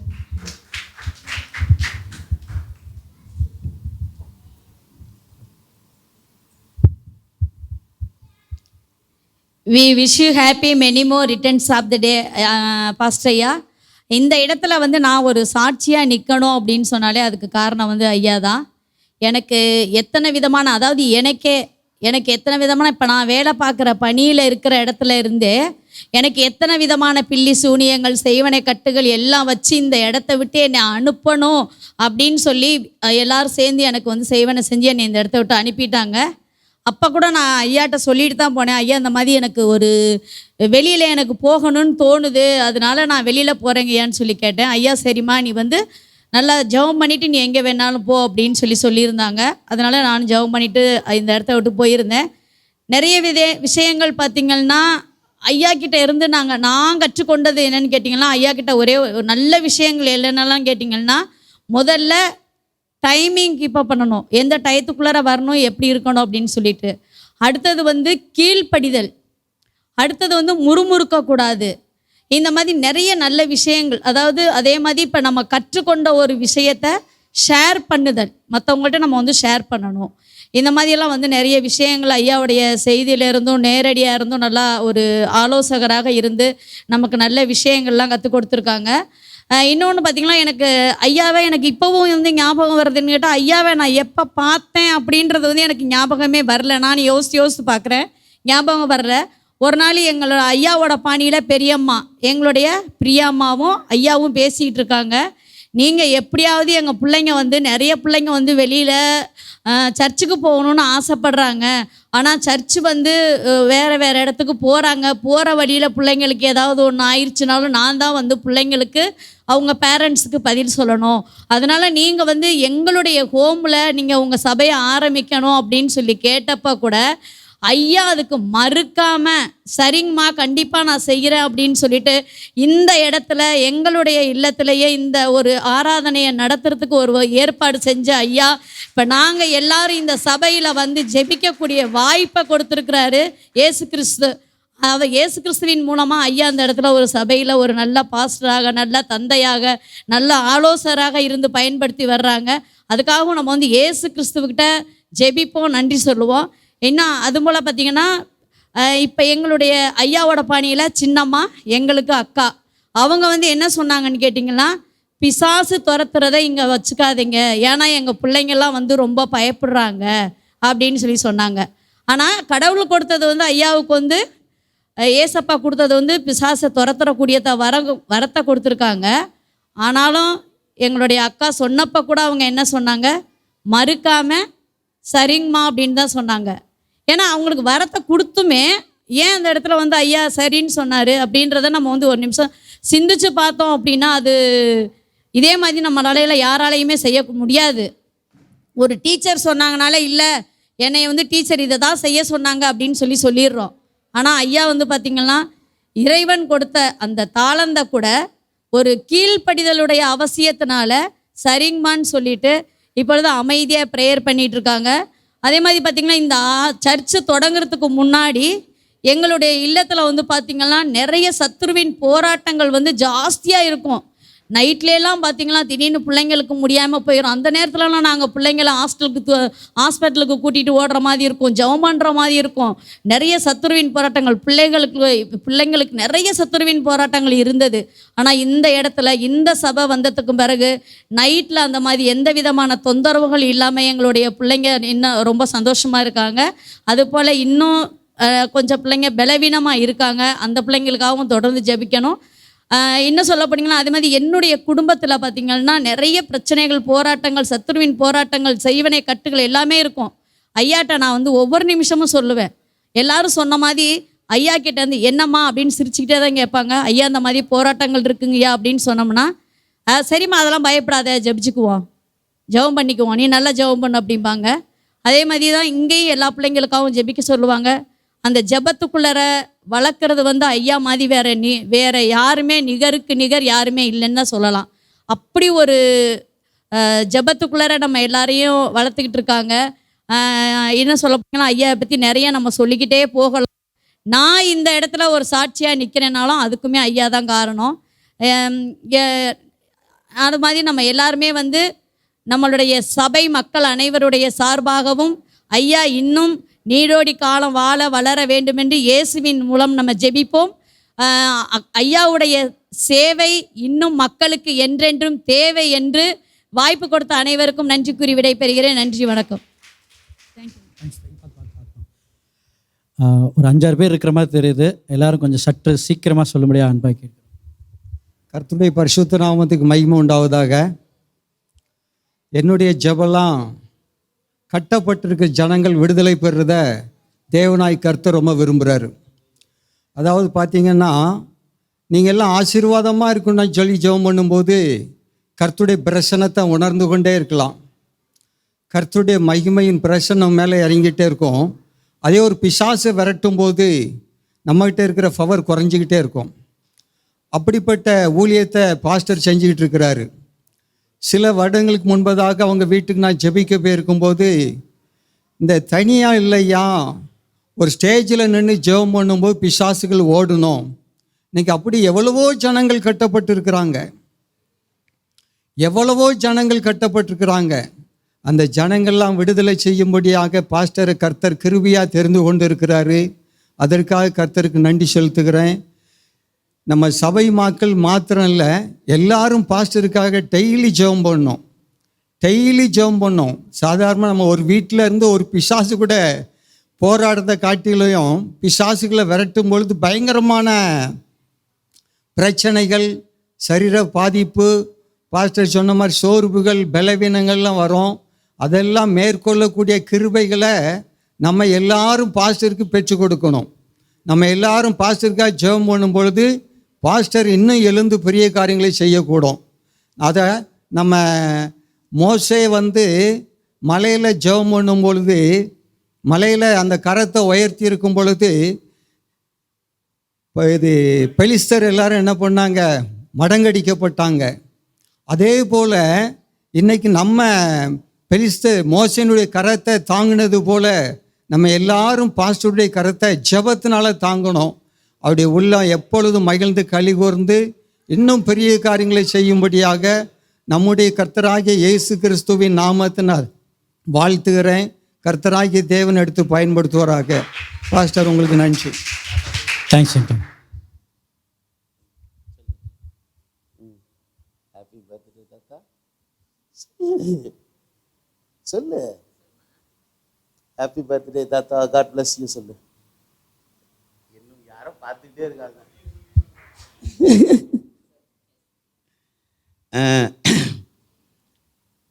என்ன சொல்கிறது, அதாவது பாஸ்டர் ஐயா வந்து எப்பயும் எளிமையானவர். ரெண்டாவது வந்து இந்த தகுடு தத்த வேலையெல்லாம் எதுவும் செய்ய மாட்டார். இப்படி கையை காமிச்சோன்னே 100 பேர் விழுவுறது, ஃபூனு ஊதுனோன்னே 10 பேர் விழுவுறது, அது மாதிரிலாம் எதுவும் செய்ய மாட்டார். பொய் பொருட்டெல்லாம் எதுவும் கிடையாது. அவரை பொறுத்த மட்டும் ரொம்ப எளிமையானவர். நான் பழகினது வரையிலும். என்ன பண்ணி சொல்லுப்பா? சொல்லையா? சரி. ஹாப்பி பர்த்டே தான். God bless you, long live. கடந்து வந்த பாதை வந்து கால்வாசி, இன்னும் போக வேண்டியது நீங்கள் முக்கால்வாசி இருக்குது. அதனால் வந்து வயசை வந்து மென்ஷனே பண்ணாதீங்க எப்பயுமே. நானே பண்ணுறதில்ல, நீங்களும் பண்ணாதீங்க, விட்டுருங்க அப்படியே. என்ன பிறந்த நாள் அவ்வளோதான். Okay, God bless you. சொல்லு தாத்தா, சொல்லு. அப்பா, ஃபர்ஸ்ட் ஐயாவுக்கு உங்களுக்கு பிறந்தநாள் வாழ்த்துக்கள். இந்த இடத்துல உங்களை பற்றி நான் பேசுறதுக்கு உண்டான இது கிடச்சதுக்காக ரொம்ப சந்தோஷப்படுறேன். நிறையா பேசணும் போல் ஆசையாக தான் இருக்குது. ஆனால் எனக்கு என்ன சொல்கிறதுனே தெரியல. எல்லாரும் 15 வருஷம் நான் இந்த ஐயாவை பார்த்துருக்கேன், 20 வருஷம் இருக்கிறேன், 10 வருஷம் இருக்கிறேன்றாங்க. ஆனால் நான் 4 வருஷம்தான் வந்து உங்களை பார்த்து என் குழந்தைங்களெல்லாம் ஆர்ச்சிக்குள்ளாரே நான் கஷ்டப்பட்டு நான் வளர்த்தேன். தேவனுடைய வார்த்தைகளை கொடுத்து நான் ரொம்ப வெகுபாடுபட்டு நான் வளர்த்தேன். அந்த நல்ல அந்த இடத்துல இந்த விதைகள் விழணுமே அப்படின்னு நான் ரொம்ப பிரயத்தனப்பட்டிருக்கேன். நம்ம பிள்ளைங்களை கஷ்டப்பட்டு வளர்த்துருக்கோம். ஒரு நல்ல சரியான இடத்துல நம்ம பிள்ளைங்க சேரணும்னு சொல்லிட்டு எவ்வளோ பேர் பொண்ணு போய் கேட்டபோது கூட நான் கொடுக்காம ஒரு நல்ல இடத்துக்காண்டி ஜெபிச்சிட்டு இருந்தேன். அதான் வேதம் வாசிக்கிற பிள்ளை, ஆண்டோருக்குள்ளாக இருக்கிற குழந்தைங்க, அப்படி ஒரு குழந்தைங்கள தான் நம்ம கொடுக்கணும், அரசியலில் கொடுக்கவே கூடாதுங்கிறதுல நான் உறுதியாக இருந்தேன். அது மாதிரி பிரயத்தனப்பட்டு ஜெபமும் பண்ணேன். அப்படி இருக்கும்போது இவர் இவ்வளோ ஒரு பெரிய உயர்ந்த இடத்துல இருக்கிறவர், ஒரு பாஸ்டராக இருக்கிறவர், என் வீடு தேடி வந்து ஒன்றுமே கேட்காம என் பிள்ளைய வந்து பொண்ணு கேட்டு கல்யாணம் பண்ணி இன்றைக்கி ஒரு நல்ல இடத்துல விதையை நான் விதைச்சிட்டேன். அதாவது ஒரு ஜெபம் பண்ணுற பிள்ளை தான் வேணும்னு நான் நினச்சேன். ஆனால் ஒரு ஊழியக்கார குடும்பத்திலே என் பிள்ளை பார்க்கப்படும் நான் நினச்சி கூட பார்க்கல. அப்படி ஒரு பெரிய ஆசீர்வாதம். அவள் எது இதுக்காண்டி ஆசைப்பட்டாலும், எப்படியெல்லாம் ஆண்டவரை மகிமைப்படுத்தின ஆசைப்பட்டாலும் அது எல்லாத்தையும் நீ செய்யுமான்னு சொல்லி உத்தரவு கொடுத்த மாதிரி இந்த ஐயா இருந்திருக்கிறாரு. இதெல்லாம் நினைக்கும்போது இது தேவனால் இது பெரிய காரியமாக நடந்திருக்கு. இவரோட பெருந்தன்மை, இவருடைய ஒரு பக்குவம், இதெல்லாம் யாருக்குமே கிடைக்காது. நான் எத்தனையோ சபைக்கு ஓடி இருக்கேன், ஆர்சிக்குள்ளே இருந்தாலும் வார்த்தையை கேட்கணும்னு. ஆனால் அங்கேயெல்லாம் கிடைக்காத ஒரு நல்ல ஒரு மனித பண்பு இவர்கிட்ட நான் பார்த்தேன். ஒரு சம்மந்திங்கிற மாதிரியே இருக்க மாட்டார். ஒரு மாதிரி நம்ம குடும்பத்தில் ஒரு ஆள் மாதிரி தான் இருப்பார். நாங்கள் இப்போ அவரை பார்த்து நாங்கள் எந்த விதத்துலையும் நாங்கள் இது பண்ணவே மாட்டோம், ஃப்ரீயாக தான் இருப்போம், பேசுவோம். அவரோட ஜெபம் என்னென்னைக்கு இருக்குது. ஏதாவது ஒன்றுனாலும் உடனே இருந்த இடத்துலேருந்தே ஜெபம் பண்ணாவே எங்களுக்கு ஆசீர்வாதமாக இருக்கும். நிறைய அவர் தாங்கியிருக்காரு, நிறையா வழி நடத்திருக்காரு, நிறையா ஆலோசனை சொல்லியிருக்காரு. எங்களுக்கு இந்த அளவுக்கு 4 வருஷத்தில் செஞ்சுருக்கிறாரு. இன்னும் எல்லாத்துக்கும் செய்யணும்னு சொல்லி அவர் நல்லா வாழணும்னு சொல்லிட்டு இந்த 70 வருஷம் ஓடுனது பத்தாது, இன்னும் நிறைய நீங்கள் ஓடணும், நிறையா பார்க்கணும். இதுக்கிடையில் எவ்வளவோ இந்த அப்போஸ்தலர் பணிகளில் நான் படிக்கும்போது ஊழியக்காரங்களாம் எவ்வளோ கஷ்டப்பட்டிருக்காங்க, எவ்வளோ புடம் போட்டு அவங்கள எழுப்பியிருக்காங்க. அவங்களாம் இன்னும் ஓடிக்கிட்டே இருந்திருக்காங்க. அப்போ இவரோட வாழ்க்கையில் எவ்வளோ கஷ்டப்பட்டிருப்பாரு, எவ்வளோ வேதனைப்பட்டிருப்பாருன்னு சொல்லி நினைக்கும்போது இவர் ஓடுறதுக்கு பலனையும் ஆண்டவர் ஆசீர்வாதத்தையும் கொடுக்குன்னு சொல்லி நிறைய வேண்டிக்கிறேன். பாஸ்டர் தாத்தாவுக்கு பிறந்தநாள் வாழ்த்துக்கள். ஆனதாச்சு. எல்லாம் கொஞ்சம் பொறுமையாக இருங்க, அடுத்த ஒரு 5 நிமிஷத்தில் முடிஞ்சிடும். இன்னொரு என்ன பேர்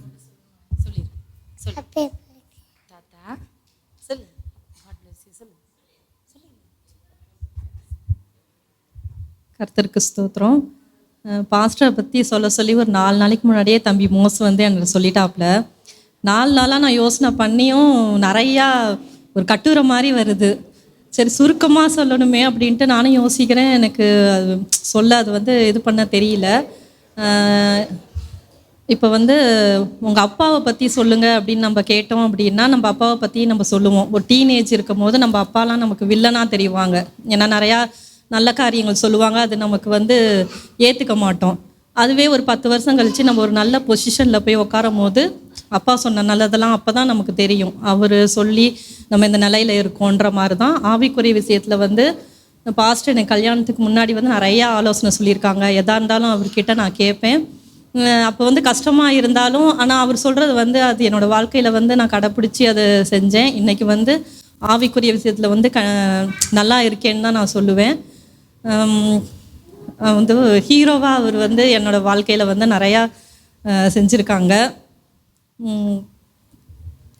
அவரோட ஆயுஸ் வருஷங்கள் வந்து ஆண்டவர் இன்னும் அதிகமாக தரணும்.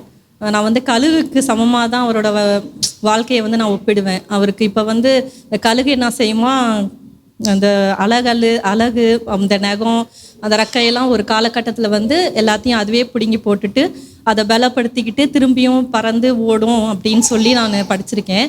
அது மாதிரி வந்து பாஸ்டர் வந்து இப்போ பிசாசுகளோடு போராடி நிறையா ஊழியம் செய்து கொஞ்சம் பலவீனமாக இருக்கார். ஆனால் ஆண்டவர் வந்து அவருக்கு நல்ல பலனை கொடுத்து திரும்பியும் எந்திரிச்சு எல்லா காரியங்களையும் அவர் செய்கிறதுக்கு வந்து ஆண்டவர் நிறையா பலனை கொடுப்பாரு. பழைய ஏற்பாடில் வந்து மெத்துசலா தான் அதிகமான வருடம் வந்து உயிரோடு இருந்தார்னு நான் படிச்சிருக்கேன். 969 வருடங்கள் நினைக்கிறேன். அது மாதிரி பாஸ்டருக்கு வந்து தேவன் வந்து அவ்வளோ வருஷங்கள் வந்து ஆயுசு வருஷங்கள் கொடுக்கணுன்னு பேராசையில் ஆசைப்பட்டு சொல்லிட்டு முடிக்கிறேன். தேங்க்யூ. கர்த்தருக்கு ஸ்தோத்திரம். நாங்கள் இங்கே வந்து 10 வருஷம் ஆச்சு இந்த சபைக்கு. எப்படின்னா என் தங்கச்சி மூலிமா தான் பாஸ்டர் எங்களுக்கு தெரிஞ்சாங்க. தங்கச்சி ரொம்ப பாஸ்டர் வந்து ப்ரேயர் பண்ண வருவா. நாங்கள் ஊர்லேருந்து வருவோம், எனக்கு தெரியாது பாஸ்டரை பற்றி. தங்கச்சி தான் சொல்லுவாள், பாஸ்டர் இருக்காங்க, பரிசுத்த ஆவியை பற்றி சொல்லுவாள். பாஸ்டர் அதிகமாக அவளை வளர்த்தாரு. அவர் மூலியமாக என்னையும் அவங்க சர்ச்சுக்கு கூட்டிகிட்டு வந்தாங்க. பாஸ்டர் ஒருத்தர வந்து எங்கள் வீட்டுக்கு வந்து ப்ரேயர் பண்ண வந்தாங்க. வரும்போது அவரை நான் அன்றைக்கி தான் ஃபஸ்ட் டைம் பார்க்குறேன். அப்போ வந்து பரிசுத்த ஆவியானவரை வந்து சொல்லிட்டு ப்ரேயர் பண்ணுறாங்க. நான் அவர் முகத்தை பார்க்கும்போது அவ்வளோ ஒரு பிரகாசமாக இருந்துச்சு. ஆனால் நான் வந்து அடுத்த தடவை அவர் பார்க்கும்போது இவரை நான் பார்த்தேன்னா நம்பவே முடியல. ஏன்னா அப்படி ஒரு ஆவியானவர் வந்து அவரை நடத்துகிறாரு. அந்த வந்து நாங்கள் அங்கே சர்ச்சுக்கு போகும்போது கூட நான் இவ்வளோ இதாக இருந்ததில்லை. வசனம் அவங்க பேசும்போது கூட எனக்கு வந்து புரியாது. இங்கே வந்து பாஸ்டர் வந்து பேசும்போது எல்லாமே வந்து நிறையா இங்கே வந்து நான் கற்றுக்கிட்டேன். அதே போல் எங்கள் வீட்டில் பிரச்சனை இருந்தாலும் எதாக இருந்தாலும் பாஸ்டர் ஃபோன் பண்ணாலும் சரி உடனே வருவாங்க. நான் ப்ரேயர் பண்ணுவேன் ஃபோன்லேயும் சரி. எல்லாத்துலேயுமே பெரிய விடுதலை கொடுத்துச்சு. பரிசுத்த ஆவியானவர் எப்படி வந்து நான் அனுபவிச்சுன்னா பாஸ்டர் மூலியமாக தான். அவர் ஜெபம் பண்ணும்போது அப்படி ஒரு வல்லமை உண்மையாலுமே நான் நிறையா உணர்ந்திருக்கேன், நிறைய நான் கற்றுருக்கேன். இந்த சபைக்கு வந்து இந்த பாஸ்டர் கொடுத்ததுக்காக நன்றி. இன்னும் அவர் வந்து அதிகமாக ஆயுஸ் நாளுக்கு கூட்டி கொடுத்து ஆண்டவர் இன்னும் அதிகமாக ஆசீர்வதிக்கணும். அதுக்காக எல்லாருமே ப்ரேயர் பண்ணிக்கோங்க. நன்றி. Thanks sister. அடுத்து நிர்மலா சிஸ்டர், சங்கீதாக்கா, மோசு ஆண்டி வாங்க, முன்னாடி வந்துடுங்க ஆண்டி. எல்லோரும் ஒவ்வொரு நிமிஷம், ஓகேவா? பாஸ்டருக்கு எனது பிறந்தநாள் வாழ்த்துக்கள். குறிப்பாக சொல்லணுன்னா, நான் வந்து என் பையன் விவரம் தெரிஞ்சு கொஞ்ச நாள் இங்கே 6th இருக்கிற வரைக்கும் திருச்சியில் இருந்தேன். அதுக்கப்புறம் ஒரு சூழ்நிலை நிமித்தம் நான் மதுரைக்கு போயிட்டேன். நான் ஆவிக்குரிய வாழ்க்கையில் நான் வளர்க்கலை. என் பையனை இப்போ ஒரு ஊழியத்தை செய்து இந்த ஸ்டேஜில் நிற்கிறான்னா அதுக்கு காரணம் போதகர் குடும்பத்தையும் ஒரு பிள்ளைகள் தான் அவனை அனுசரித்து இந்த நிலைமைக்கு கொண்டு வந்தது. அந்த கர்த்தருக்கு நான் நன்றி சொல்கிறேன். அதோட பாஸ்டருக்கு, போதகருக்கும், அவங்க குடும்பத்துக்கும் நன்றி சொல்கிறேன். ரெண்டாவது, என் மருமகள் சொன்னது போல் ஒரு மெசேஜ் எடுத்தால் சிறியோர் முதல் பெரியோர் வரை, அது குற்றமாக இருந்தாலும் சரி, அது இதாக இருந்தாலும் சாதுர்த்தியமாக சாமர்த்தியமாக எல்லாத்துக்கும் புரிகிற மாதிரி நேர்த்தியாக சொல்வார். அதை திருப்பி ஆராய்ஞ்சு பார்க்கையில் அவர் சொல்கிறது வந்து கடினமாக இருக்கும். ஐயோ இப்படி சொல்லிட்டாங்களேன்னு யோசனை செஞ்சாலும் ஆனால் அதில் ஒரு நன்மையும் இருக்கும். அதை நம்ம புரிஞ்சு கொள்ளணும். அந்த டேலண்ட்டு போதருக்கு கர்த்தர் கொடுத்த ஈவு இன்னும் பல நூற்றாண்டு அவர் காண வேண்டும் என்று நான் கர்த்தரை பிரார்த்திக்கிறேன். தேங்க்யூ.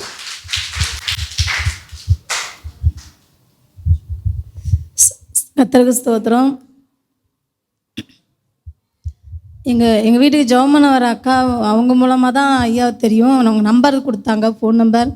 நான் அவர் எடுக்க மாட்டாருன்னு நினச்சிட்டு தான் கால் பண்ணேன். அன்றைக்கி எடுத்தனால கர்த்தருக்கு கோடி ஸ்தோத்திரம். நாங்கள் வந்து நானும் என் பிள்ளையும் இன்றைக்கி வரைக்கும் ஆசீர்வாதமாக இருக்கிறோன்னா அது கர்த்தரோட கிருபை, ஐயாவோட ஜெபம் எல்லாம் தான். எனக்கு வந்து நாங்கள் ஸ்கூல் பக்கத்துலேயே வீடு பார்த்துருந்தோம். அப்போ பார்த்தீங்கன்னா அங்கேருந்து காலி பண்ண சொன்னார் ஐயா. அங்கேருந்து வேறு பக்கம் வந்துட சொன்னார். அப்போ எனக்கு தெரியல என்ன காரணம், என்ன சூழ்நிலையில ஐயா எனக்கு சொல்லலை. அது எனக்கும் தெரியல. அப்புறம் தான் தெரிஞ்சுது, அங்கே இருந்திருந்தால் என்னை வந்து அவங்க தவறான வழியில் அவங்க பயன்படுத்தியிருப்பாங்க. ரொம்ப நெருக்கமான ஃப்ரெண்டுன்னு சொல்லிகிட்டு இருக்கிறவங்களே தவறாக பயன்படுத்தியிருப்பாங்க. அது பெரிய ஆபத்துலேருந்து கர்த்தர் வந்து என்னை காப்பாற்றினார். என் பிள்ளைகளும் நானும் மட்டும் நல்லா இருக்கிறோன்னா அது ஐயாவோட ஆலோசனைகள் எப்போ ஃபோன் பண்ணாலும் எல்லாரும் சொல்கிற மாதிரி தான், எப்போ ஃபோன் பண்ணாலும் எல்லாத்துக்கும் ஃபோன் பண்ணி பேசுவார், எல்லாத்துக்கும் எப்போவுமே ஜெபம் பண்ணுவார். ஐயா நமக்கு ஆவிக்குரிய தகப்பனாக கிடச்சது பெரிய கிஃப்ட்டு தான்.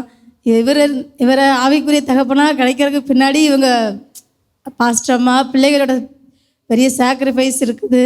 அவங்களுக்காகவும் கர்த்தருக்கு ஸ்தோத்திரம். Happy birthday pastor.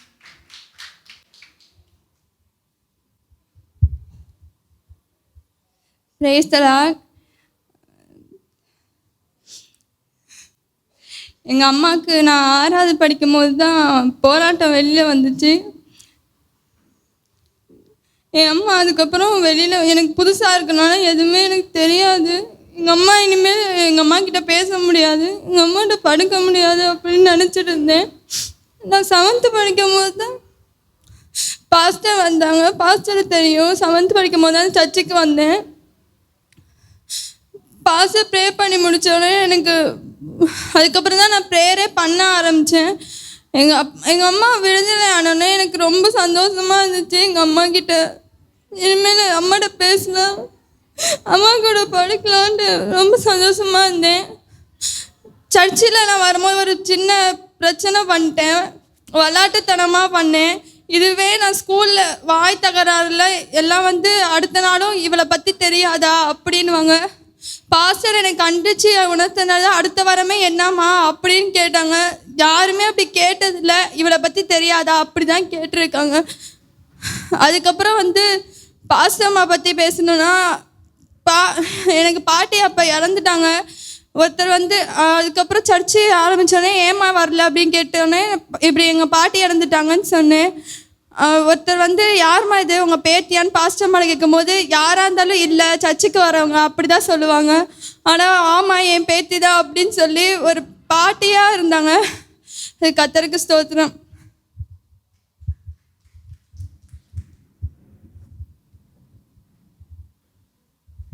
கர்த்தருடைய பரிசுத்த நாமத்துக்கு ஸ்தோத்திரம். பாஸ்டர் எங்களுக்கு 20 வருடங்களாக தெரியும்.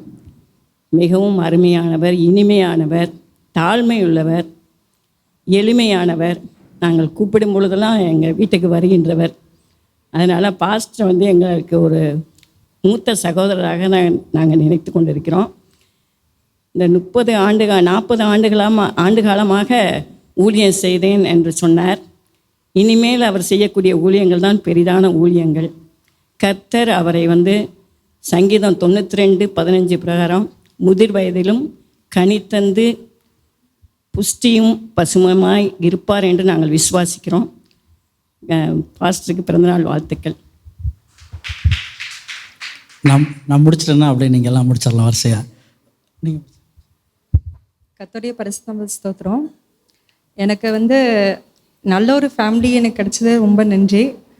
அதே போல் ஆவிக்குரிய தகப்பன் எனக்கு கிடைச்சதுக்கும் நான் ரொம்ப சந்தோஷப்படுறேன். நல்ல ஒரு ஃபேமிலி கிடைச்சதுக்கு ரொம்ப சந்தோஷப்படுறேன். எபி அது மாதிரி பைபிள் காலேஜ் படிக்கும்போது மாமா எப்போ ஃபோன் பண்ணாலும் வந்துடுவாங்க. அதுமாரி எனக்கும் கல்யாணம் புதுசில் எனக்கு ஒரு போராட்டம் இருந்தது. அப்போ மாமா ப்ரேயர் பண்ணுவாங்க. கற்பத்தின் கனி எனக்கு இருக்கக்கூடாது அப்படின்ட்டு நிறையா போராட்டம் எனக்கு இருந்தது. அப்போ மாமா தான் ப்ரேயர் பண்ணுவாங்க.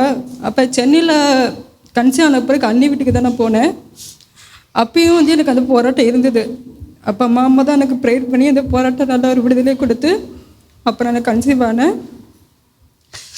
எனக்கு ஆவிக்குரிய தகப்பனுக்கு கிடைச்சது நான் ஏசப்பாக்கு தான் ரொம்ப நன்றி சொல்லணும். இந்த கல்யாணம் முடிஞ்ச பிறகு அடுத்தது அம்மா அப்பா சொல்லணுன்னா நான் அத்தையும் மாமா தான் நான் சொல்வேன்.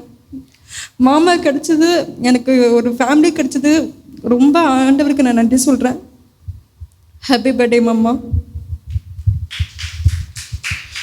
கர்த்தருடைய நாமம் மகிமைப்படுவதாக. பாஸ்டர் பற்றி சொன்னால் சுருக்கமாக நான் ரொம்ப பெருசாக பாஸ்டருக்கு ஃபோன் பண்ண மாட்டேன். அதுக்கு அவ்வளோ பர்ஃபெக்டாக நம்ம கிடையாது. கரெக்டாக இத்தனை வருஷத்தில் பாஸ்டர் நானும் பேசினது ஃபோன்லன்னா ஒரு எண்ணி சொல்லிடலாம். ஒரு 10 தடவை. அது பேசக்கூடாதுன்னு இல்லை, ஒரு நான் ரொம்ப நெருங்கி யார்கிட்டலாம் இருக்கமோ அதெல்லாம் ஒரு கட்டத்தில் என்ன ஆகுனா அது பாதியிலேயே கட்டாயிரும். அதனால் ரைட் ஓகே எதாக இருந்தாலும் ஓரளவுக்கு அப்படியே வச்சுக்கிட்டா அது கடைசி வரைக்கும் இருக்கும் அப்படிங்கிற ஒரு இதில். அது இல்லாமல் ஊழிய காரியத்தில் எப்போதுமே பேசிக்குவோம். பர்சனலாக எதுவும் பேசலை. ஆனால் நிறைய விஷயங்கள் அவங்கள்ட்ட கற்றுக்கிறதுக்கு வாய்ப்பு இருந்திருக்கு. பாஸ்டரை வச்சு சில பேரை தான் எடை போட முடியாது. அதுபோல் பாஸ்டரை வந்து நம்மளுக்கு ஜட்ஜ் பண்ணவே முடியாது. பாஸ்டர் கையில் பாக்கெட்டில் பைசா இருக்கா இல்லையா, சும்மா ப்ராக்டிக்கலாக சொல்கிறேன், அவரை அப்படி ஜட்ஜ் பண்ணவே முடியாது. நமக்கு தெரியும், இப்போ நம்ம பக்கத்தில் நம்ம பாக்கெட்டில் பணம் இருக்குது அப்படின்னா நம்ம செலவு பண்ணுற விஷயத்துலையும் சரி, நம்ம நடந்துக்கிறதுலையும் நமக்கு தெரியும் நம்ம இருக்குது செலவு பண்ணுறோம். ஆனால் பாஸ்டர் பணம் இருந்தாலும் ஒரே மாதிரி தான் இருப்பாங்க, அந்த பணம் இல்லாட்டினாலும் ஒரே மாதிரி தான், நமக்கு தெரியவே தெரியாது. அப்படிப்பட்ட ஒரு நல்ல ஒரு குவாலிட்டி. அதே போல் ப்ராப்ளத்தை பார்க்குறது, ஜெயின் சொன்னது போல் ப்ராப்ளத்தை பார்க்குறது. நம்ம எல்லாம் வந்து ப்ராப்ளத்தை பெருசாக பார்ப்போம், நம்மளை சிறுசாக வச்சு ப்ராப்ளத்தை பெருசாக பார்ப்போம். ஆனால் அங்கிள் வந்து அந்த ப்ராப்ளத்தை வந்து ரொம்ப ஒரு மேட்ரே இல்லாமல் ஒரு சின்ன விஷயமா பார்ப்பார். இப்போ 20 லட்சம் கடன் இருக்குது, 10 லட்சம் கடன் இருக்குன்னா அவங்க புலம்புற நமக்கு தெரியும். ஆனால் அங்கிள் சிம்பிளாக சொல்கிறது, ஏசப்பா பெருசா அந்த கடன் பெருசா, அப்போ நமக்கு தெரியும் ஏசப்பா தான் பெருசும்போம். ஆனால் அப்போ ஏசப்பாவில் பெருசுனா நீ ஏசப்பாவை விசுவாசிக்கிறீல்ல, அந்த ப்ராப்ளத்தை அழகாக கொண்டு நமக்கு உடனே அந்த பெரிய பிரச்சனை சின்னதாக தெரிகிற மாதிரி அழகாக முடிச்சிருவாங்க. அந்த ப்ராப்ளத்தை ஃபேஸ் பண்ணுற விதம் அதெல்லாம் வந்து பெரிய விஷயம். அதே போல் சாக்ரிஃபைஸ், இப்போ சொன்னது போல் இவ்வளோ நாட்கள் அவங்க தனக்காக தன்னுடைய குடும்பத்துக்காக என்று இல்லாமல் ஆண்டவர் காரியத்துக்காக ஓடினாலும் அதில் ஒரு தியாக மனப்பான்மை இருந்தால் தான் இப்படிப்பட்ட ஒரு ஓட்டத்தை ஓட முடியும். இல்லைன்னா அது 1 வருஷம் 2 வருஷத்துலேயே இக்கட்டு பண நெருக்கடிலாம் வரப்போ ஒரு ஜாபுன்னு சொல்லி இருக்குது, நமக்கு 31ஆம் தேதினா 1ஆம் தேதினா ஒரு சம்பளம்னு சொல்லி வருது. அப்படி இருக்கிற நம்மளே இப்படி இருக்கிறப்ப, ஆனால் வெறும் விசுவாசத்தை நம்பி இந்த பிள்ளைங்கள்லாம் இவங்க பார்க்குறவங்களாம் சின்ன பிள்ளையாக இருக்கும்போது அப்போ எவ்வளோ பெரிய ஸ்ட்ரகிள்லாம் ஃபேஸ் பண்ணியிருப்பாங்க.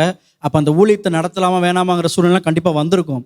அந்த சூழ்நிலையும் ஆண்டவர் கொடுத்த விஷனை ஒரு காலம் அதை புறக்கணிக்காதபடிக்கு அந்த விஷனில் தரித்து இருந்து, அதே போல் அந்த விசுவாசத்தை அப்படியே பிடிச்சி இப்போ நம்ம சொல்கிற எல்லா பொருளாதார நெருக்கடியும் அவரும் ஃபேஸ் பண்ணிப்பார்.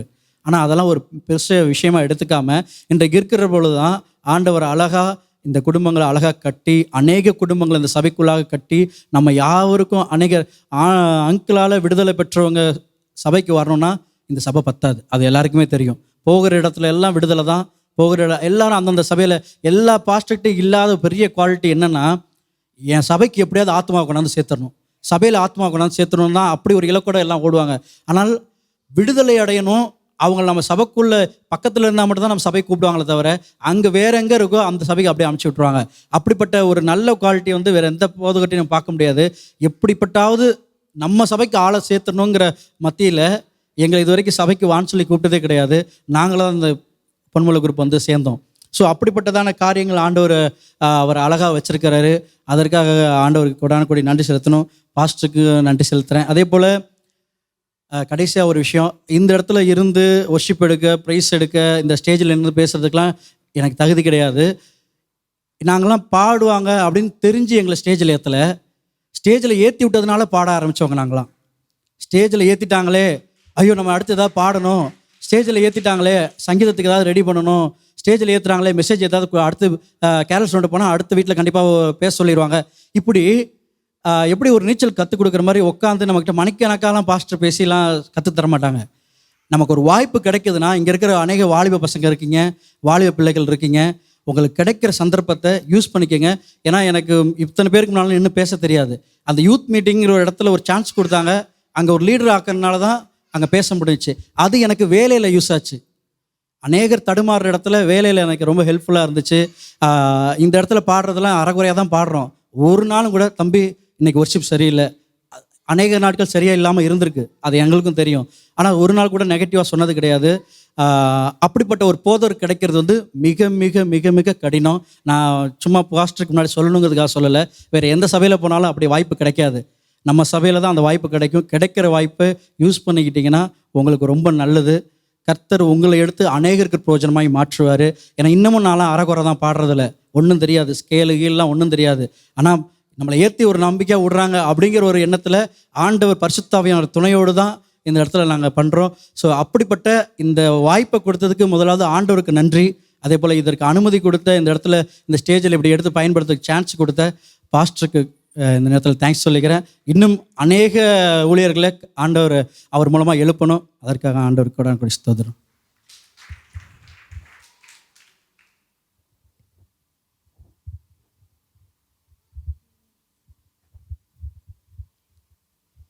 ஹாப்பி பர்த்டே பா.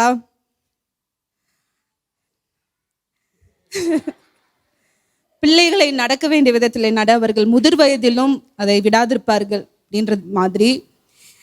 அப்பா வந்து எங்களுக்கு எல்லாரும் சொன்னீங்க, நிறைய விஷயங்கள் சொன்னீங்க. நான் அப்பாவா ஒரு மகளாக இருந்து நான் சொல்ல ஆசைப்பட்றேன்.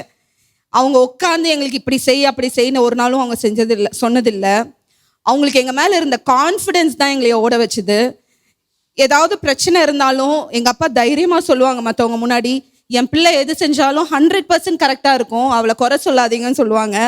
அந்த வார்த்தை வந்து மற்றவங்களுக்கு எப்படி இருந்ததோ இல்லை, என் இருதயத்தில் அப்போ எப்படி இருக்கும்னா, இவ்வளோ கான்ஃபிடென்ஸ் என் மேலே வச்சிருக்கிற தகப்பனுக்கு நான் என்னைக்கும் வந்து நன்றியாக இருக்கணும், தவறு செய்யக்கூடாது, கர்த்தருடைய வார்த்தைக்கு நேராக நம்ம ஓடணும் அப்படின்றதுல சின்ன வயசுலேருந்து, வாலிப வயசுலேருந்தே நான் ஓட ஆரம்பித்தேன். எங்கள் அப்பா கிட்ட நான் வந்து சின்ன பிள்ளைகளெல்லாம் நகையெல்லாம் போடலை, உங்களுக்கு தெரியும். பட் நான் வேலைக்கு ஜாயின் பண்ணதுக்கப்புறமா நானாக வந்து ஜுவல்ஸ் போட்டுட்டு ஒரு நாள் வீட்டுக்கு வரேன். சென்னையிலேருந்து வரும்பொழுது எங்கள் அப்பா அது பெருசாக கண்டுக்கவே இல்லை. நான் நினச்சேன் எங்கள் அப்பா ஏதாவது சொல்லுவாங்களோ அப்படி இப்படின்னு, ஒன்றுமே கண்டுக்கல. நான் கேட்குறேன் அப்பாட்ட, அப்போ அதெல்லாம் பெரிய விஷயம், அப்பா வந்து ஊழியத்தில் இருக்காங்க, பிள்ளைகள் இப்படி இருக்காங்களேன்னா 4 பேர் ஏதாவது சொல்லுவாங்களோ அப்படின்ற மாதிரி. பட் அப்பா சொன்னாங்க, உனக்கு பிடிச்சிருந்ததுன்னா செய்மா, உன் மனசுக்கு என்ன பிடிச்சிருக்கோ நீ செய், நான் உனக்கு நல்லது எது கெட்டது எதுன்னு நான் உனக்கு காட்டிட்டேன், சொல்லி கொடுக்கல, உனக்கு நான் அந்த பாதையை நான் காட்டிட்டேன், உனக்கு தெரியும் எந்த வழியை பின்பற்றி போகணுன்னு, நீ பண்ணு அப்படின்னு சொன்னாங்க. ஸோ அந்தளவுக்கான ஒரு கான்ஃபிடென்ஸ் எனக்கு கொடுத்து வளர்த்துருந்தாங்க. நான் காலேஜ் ஃபஸ்ட் இயர் படிக்கும்போது தான் அவங்க ஊழியத்திற்குள்ளார ஃபுல் டைம் மினிஸ்ட்ரிக்குள்ளார வரதா இருந்தது. அப்போ என்னை கூப்பிட்டு, எனக்கு இன்னும் நல்லா ஞாபகம் இருக்குது, மாடியில் உட்காந்து சொல்கிறாங்க, இது ஒரு கனமான ஊழியத்தை நான் பண்ண போகிறேன், இந்த ஊழியத்தை நான் பண்ணணும்னா நான் என் ஃபேமிலியை நான் விட்டுட்டு நான் பண்ணணும், 4 பிள்ளைங்க நீங்கள் இருக்கீங்க, ஒரு குடும்பம் இருக்குது, ஆனால் நான் இந்த ஃபேமிலியை நான் இனிமேல் பார்க்க முடியாது, நான் இனிமேல் ஊழியத்துக்காக போகணும். அப்போ யாருமே கிடையாது அப்பாவுக்கு ஊழியத்துக்குள்ளார ஹெல்பிங் ஹேண்டோ எதுவுமே இல்லை. ஆனால் அந்த நேரத்தில் அவங்க சொன்னது, நான் ஒரு கனமான ஊழியம், நான் ஒரு நஸ்ரேய விரதம் இருந்து நான் செய்யணும் அந்த ஊழியத்தை, அப்போ அதுக்கு ஏற்ற மாதிரி நான் தயார் பண்ணணும் அப்படின்னு சொன்னாங்க. அப்போ எனக்கு அது ஒரு பெருசாக தெரியல, ஏதோ சொல்கிறாங்க, சரி நம்ம மற்ற பாஸ்டர்ஸ் மாதிரி இருப்பாங்க போல் அப்படின்னு நினச்சேன். ஆனால் உண்மையாலுமே அவங்க சொன்ன வார்த்தைக்கு ஏற்றார் போல் இந்த உடம்பை உருக்கி, அது உபவாசமாக இருக்கட்டும், இல்லை கர்த்தரிடத்துல காத்திருக்கிற நேரமாக இருக்கட்டும், சின்ன வீடு தான், ஆனால் அந்த வீட்லேயே ஒரு ஸ்க்ரீனை போட்டு அது என்னோட ப்ரேயர் ரூம்னு போய் அதுக்குள்ளார உட்காந்துப்பாங்க. கொஞ்சம் வேடிக்கையாக இருக்கும், ஆனாலுமே வந்து அவங்க அந்த இடத்துல அவங்க நின்று முழங்காலில் நின்னதுனால தான் இன்றைக்கி நாங்கள் 4 பேருமே வந்து இன்றைக்கி நாங்கள் வந்து மற்றவர்கள் முன்பாக நாங்கள் நிற்கிறதுக்கு ஆண்டவர் எங்களுக்கு உதவி செய்கிறாரு. எங்கள் அப்பாவுடைய ஊழியம் வந்து உண்மையாலுமே நீங்கள் எல்லாரும் நிறைய பேர் சொல்கிறீங்க, அப்படி இப்படின்னு எல்லாமே சொல்கிறீங்க, ஆனால் பின்னாடி அவங்க எங்கேயாவது போய் பிசாசு துரத்திட்டு வந்தாங்கன்னா வீட்டில் பயங்கர போராட்டம் இருக்கும். சின்ன பிள்ளையில எங்களுக்கு அப்பா அங்கே போய் யாருக்காவது வயிறு வலின்னு ஜோம்னிட்டு வந்திருப்பாங்க, வீட்டில் எனக்கு வயிறு வலி இருக்கும். அந்த மாதிரி ரொம்ப அப்போ நான்லாம் சொல்லுவேன், ஏன்ப்பா இப்படி ஊழியம்னு ஓடுறீங்க, வீட்டை கவனிங்க அப்படிலாம் சொல்லுவேன். பட் நாங்கள் வளர விசுவாசத்துக்குள்ளார வளர நாங்கள் ஸ்பிரிச்சுவலாக டெவலப் ஆக எங்களை எதுவுமே அன்றதில்லை. அவங்களுடைய ப்ரேயர் வந்து அவ்வளோ ப்ரொடெக்டிவாக ஆக ஆரம்பிச்சது எங்களுக்கு. அதே மாதிரி நிறைய பேர் கேட்பாங்க, உங்கள் அப்பா பெரிய பாஸ்டர் தானே, உங்களுக்கு என்னெல்லாம் சேர்த்து வச்சுருக்காங்க, எவ்வளோ சொத்து கொடுத்தாங்க, அப்படி இப்படிலாம் கேட்பாங்க. என்னப்பா எவ்வளோ கொடுத்துருக்கீங்க? எங்கள் அப்பா கொடுத்தது ஒன்று தான், விசுவாசம். என்ன சூழ்நிலையாக இருந்தாலும், எவ்வளோ பெரிய பிரச்சனையாக இருந்தாலும், எவ்வளோ போராட்டங்கள் வந்தாலும் சரி, விசுவாசத்தோடு அதை போராடுறதுக்கு, அதை ஜெயிக்கிறதுக்கு அவங்க எனக்கு கற்றுக் கொடுத்துருக்காங்க, ஒரு முன்மாதிரியாக இருந்திருக்காங்க. பேர்பட்ட தகப்பன் எனக்கு தந்ததுக்கு நான் தேவனுக்கு உண்மையாலுமே நான் நன்றி செலுத்துகிறேன். அதே மாதிரி நாங்கள் வளரும்போது வரைக்கும் இப்போ நிறைய பேரை பார்க்குறேன், பிள்ளைகளை வந்து ஏதாவது சேட்டை பண்ணிட்டா கூட உடனே அவங்கள திட்டுறது, சபிக்கிறது, போடா நீ உருப்பட மாட்டேன்னு சொல்லி. எங்கள் அப்பா ஒரு நாளும் அந்த மாதிரி வார்த்தைகளை பேசினதே கிடையாது. அவங்க ஊழியத்துக்கு வர்றதுக்கு முன்னாடி நான் சொல்கிறேன், அவங்க பிள்ளைகளை எப்பொழுதுமே ஆசீர்வாதமாக தான் பேசுவாங்க. நீ பண்ணுமா சரியாக வரும், நீ போமா தைரியமாக செய்யுமா அப்படின்வாங்க. ஒரு பொம்பளை பிள்ளைய தனியாக சென்னைக்கு போயிட்டு வா, அங்கே போய் அந்த இன்டர்வியூ அட்டென்ட் பண்ணிட்டு வான்னு தைரியமாக அனுப்புகிறோம் ஒரே அப்பாவை நான் பார்த்துருக்கேன். இது வரைக்குமே எல்லாருமே வந்து பிள்ளைங்களை அப்படியே ரொம்ப பொக்கிஷம் போல் பாதுகாக்கிறீங்க. இப்போ நான் கூட என் பிள்ளைங்களை அப்படி தான் பார்க்குறேன். ஆனால் அவங்க அன்னைக்கு கொடுத்த தைரியம், என்னை தனியாக நீ போய் செய் அப்படின்னு சொன்ன அந்த தைரியம் தான் இன்னைக்கு நான் மற்றவர்கள் முன்பாக தைரியமாக நின்று பேசுறதுக்கும், மற்ற காரியங்களை நான் தைரியமாக எடுத்து செய்கிறதுக்கும், தனியாக இண்டிபெண்ட்டாக நான் இருக்கிறேன்னா அதுக்கு காரணம் எங்கள் அப்பா. அப்படி என்னைய வளர்த்துறதுக்காக நான் அப்பாவுக்கு தேங்க்யூ சொல்கிறேன். அதே போல் எங்கள் அப்பா வந்து என் லைஃப்பில் இன்னொரு முக்கியமான விஷயம் சொல்லி கொடுத்தது என்னென்னா, மனுஷர்களை நம்புவதை விட்டு விடுங்கள். மனுஷர்கள் எப்போவுமே எங்கள் அப்பா நம்பினதில்லை. அவங்க ஒரு ஹெல்ப் பண்ணுவாங்க, இவங்க ஹெல்ப் பண்ணுவாங்கன்னு பிள்ளைங்களே நம்பினதில்லை. பிள்ளைங்க செய்வாங்க, இல்லை சொந்தக்காரங்க செய்வாங்க, எதையுமே நம்பினதில்லை. எனக்கு ஒத்தாசை வரும் பர்வதங்களுக்கு நிகராக என் கண்களை ஏறிக்கிறேன்ற மாதிரி எப்போவுமே அவங்க ஆண்டவரை தான் நோக்கி பார்ப்பாங்க. தனக்கு நான் எதுவுமே கேட்டதில்லை. மற்றவர்களுக்காக ஓடி மற்றவர்களுக்கு விடுதலை ஆகணும், மற்றவர்கள் சுகமாகணும், அதை பார்த்து அவங்க சந்தோஷப்படுவாங்க. அவங்க அப்படி ஓடுறதுனால தான் அந்த ஆசீர்வாதம் எங்கள் குடும்பங்கள் அது பிரதிபலிக்கிறத நான் கண்ணால் பார்க்குறேன். ஸோ இப்போ நான் உண்மையாலுமே ரொம்ப ஹாப்பியாக இருக்கேன். அவங்க செய்கிற ஊழியம் இன்னும் அதிகமாக தொடரணும், இன்னும் அநேகர் அவங்களால விடுவிக்கப்படணும் அப்படின்னு நான் அப்பாவை பிளெஸ் பண்ணுறேன். எப்போவுமே ஆக்டிவாக இருக்கிறது எப்படின்னு எனக்கும் சத்தியமாக தெரியல. அப்பா காலை அமுக்கி விடும்பொழுதோ அவங்களுக்கு என்ன தடவி விடும்போதோ அந்த காலை பார்ப்பேன், மான்களுடைய கால்களை போல தான் இருக்கும். உண்மையாலுமே ஆண்டவர் அப்படி தான் பலப்படுத்தியிருக்காரு அப்பாவை. ஸோ நான் நிறைய டைம் யோசிப்பேன், அஸ் அ ஃபாதர் என்னுடைய தகப்பனா இப்படி ஓடுறாங்களே அவங்களுக்கு எப்படி பலன் இருக்குமோன்னு. ஆனால் அவங்க ஆவியானவருடைய பலத்தினால தான் அவங்க ஓடுறாங்க, அதனால தான் அவங்களால அப்படி முடியுது. இரவு நேரங்களில் யார் கேட்டாலும் எழுந்து அவங்களுக்காக ஜெபிக்க முடியுது. அந்த ஒரு பேஷன், அந்த ஒரு கம்பேஷன், மற்றவங்களுக்காக பரிதவிக்கிற அந்த இது இல்லைன்னா அது சத்தியமாக முடியாது. ஸோ அதை நான் எங்கள் அப்பா கிட்ட பார்க்கும் பொழுது இதெல்லாம் நம்மளுக்கு வருமா, ஒரு 10% வந்தால் கூட பரவாயில்ல, நம்ம ஆண்டவரோட ராஜ்யத்தில் வலது பரிசத்தில் போய் உட்காந்துருவோம் போல் அப்படின்லாம் தோணும். ஸோ அப்பாவை பார்க்குறதுல எனக்கு ரொம்ப பெருமை, ஆச்சரியம். அவங்கள போல் என்னால் மாற முடியுமான்லாம் தெரியல, ஆனாலும் ஐ வில் ட்ரை. அப்பா உங்களை போல் நான் ஊழியம் பண்ணுறதுக்கும் உங்களை போல் மற்றவர்களுக்காக நான் வாழ்கிறதுக்கும் மற்றவர்களுக்காக நான் சத்தியத்தை சொல்கிறதுக்கும் ஐ வில் ட்ரை. நீங்களும் அம்மாவும் எங்களை இந்த அளவுக்கு வளர்த்துருக்கீங்க, அதுக்கு நான் ஏசப்பாக்கு நன்றி செலுத்துகிறேன். I wish you a long life அப்பா. ஜீவனுள்ள நாளெல்லாம் நன்மையும் கிருபையும் உங்களை தொடரணும்னு நான் உங்களை பிளெஸ் பண்ணுறேன்ப்பா. தேங்க்யூப்பா. எங்கேருந்து ஆரம்பிக்கிறது? அங்கிள் பொறுத்த வரைக்கும் he's a versatile personality person. நீங்கள் எல்லாம் ஆவிக்குறியில் அதெல்லாம் பேசிட்டீங்க.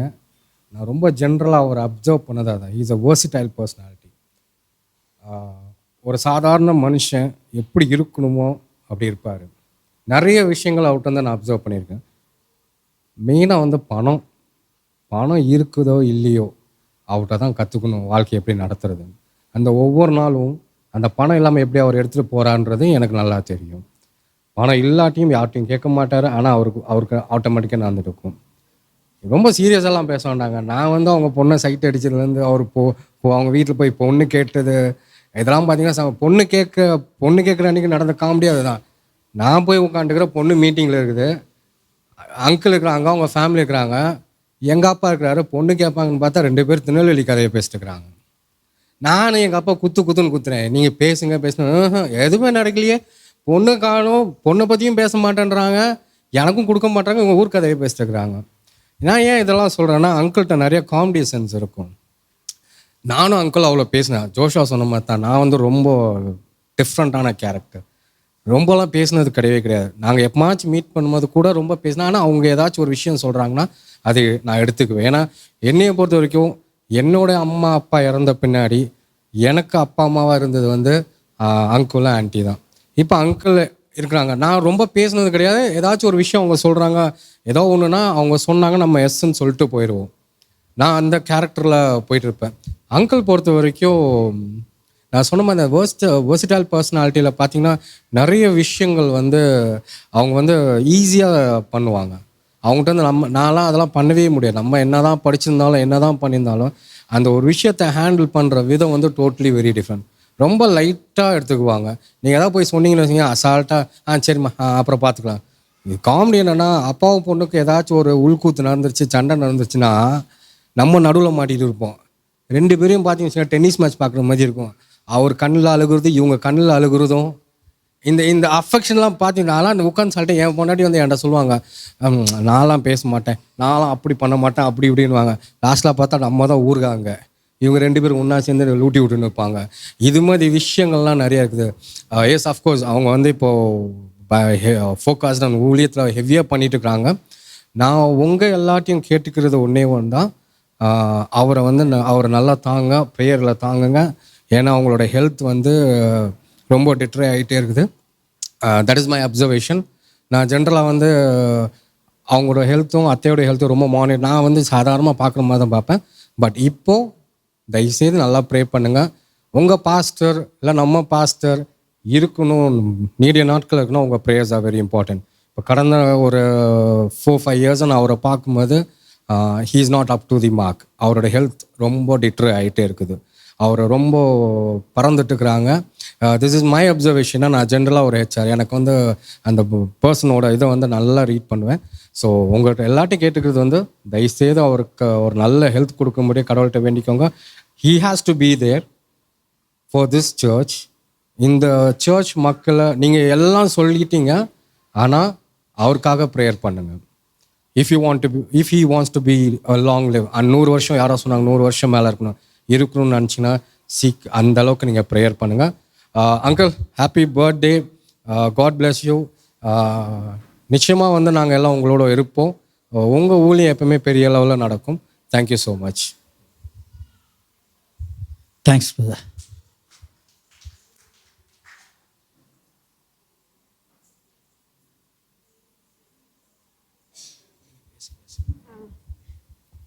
Price Lord.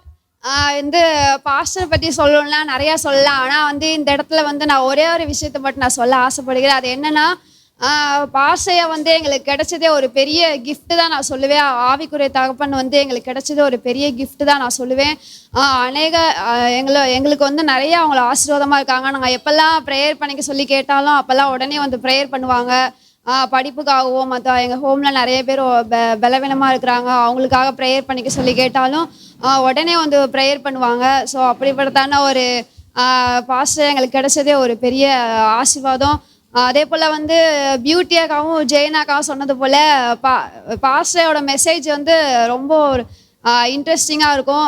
படிப்பு விஷயத்தில் கூட எனக்கு புரிஞ்சிக்க தெரியாது, மண்டையில் ஏறாது. படிப்பு விஷயத்தில் பயங்கர வீக்காக இருப்பேன். ஆனால் வந்துட்டு பாஸ்டரோட மெசேஜ் வந்து நல்லா எனக்கு புரியும், இன்ட்ரெஸ்டிங்காகவும் இருக்கும். நிறைய டைம் நான் யோசிச்சு பார்ப்பேன், நமக்கு படிப்பில் கூட இப்படி இது பண்ண தெரியாது, ஆனால் வந்துட்டு பாஸ்டரோட மெசேஜில் நமக்கு நல்லா புரியுது அப்படின்னு சொல்லிட்டு நான் நிறையா யோசிச்சிருக்கேன். அவங்களுடைய மெசேஜ் சரி ஆசீர்வாதமாக இருக்குது. நமக்கு எப்படி பாஸ்டரை வந்து நிறையா ஆசீர்வாதமாக இருக்கிறாங்களோ அதே மாதிரி ஆயிரக்கணக்கான ஜனங்களுக்கு அவர்கள் வந்து ஆசீர்வாதமாக இருக்குன்னு சொல்லிட்டு பாஸ்டரோட ஆரோக்கியத்துக்காகவும் அவங்களுடைய ஊழியத்துக்காகவும் இன்னும் ஜாஷுவா அங்கிள் சொன்னது போல் அவங்களுடைய கால் படாத இடங்கள்ல கால் பட்டு அவங்களுடைய ஊழியங்கள் அனைத்து ஜனங்களுக்கு சென்றடைன்னு சொல்லிட்டு பாஸ்டருக்காக நாங்கள் ப்ரேயர் பண்ணிக்கிறோம். ஹோம் சார்பாக பிறந்த நாள் வாழ்த்துக்களை நாங்கள் பாஸ்டருக்கு சொல்லிக்கிறோம். தேங்க்யூ. Happy birthday sir.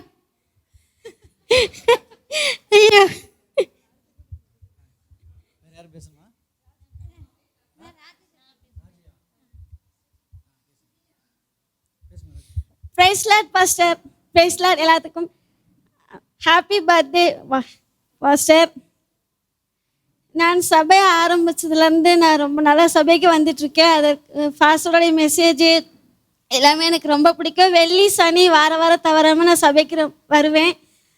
அதே போல் மெசேஜ் ரொம்ப நல்லாயிருக்கும். பாஸ்டர் சொன்னது நான் பாட்டு பாடினா கூட என்னம்மா உன் சவுண்டை காணும் அப்படின்பாங்க. பாஸ்டர் வந்து முதல் வார்த்தை வந்து எப்படிமா இருக்கீங்க, எல்லாரும் நல்லா இருக்கீங்களான்னு கேட்பாங்க. ஏமா எல்லாம் சோகமாக இருக்கீங்கன்னு கேட்பாங்க பாஸ்டர் வந்து. அப்புறம் நாங்கள் வரலைனாலும் ஏமா சர்ச்சுக்கு வரல, பிள்ளைங்கள யாரையும் காணோம் அப்படின்னு கேட்பாங்க. நாங்கள் சொல்லுவோம் நாங்கள் ஊருக்கு போயிட்டோம் பாஸ்டர் அப்படின்னு சொல்லுவோம். எப்போம்மா வந்தீங்கன்னு கேட்பாங்க. நாங்கள் போன வாரம் வெள்ளிக்கிழமை தான் பாஸ்டர் வந்தோம் அப்படின்னு சொல்லுவோம். சரிம்மா நான் சாயங்காலம் வருவேன், ஊழியத்துக்கு வாங்கம்மான்னு ப்ரேயருக்கு வாங்கம்மா அப்படின்னு சொல்லுவாங்க. வாரம் தவறாமல் வெள்ளி சனி ஞாயிறு தவறாமல் ப்ரேயருக்கு நாங்கள் வருவோம். Happy birthday pastor. தேங்க்யூ.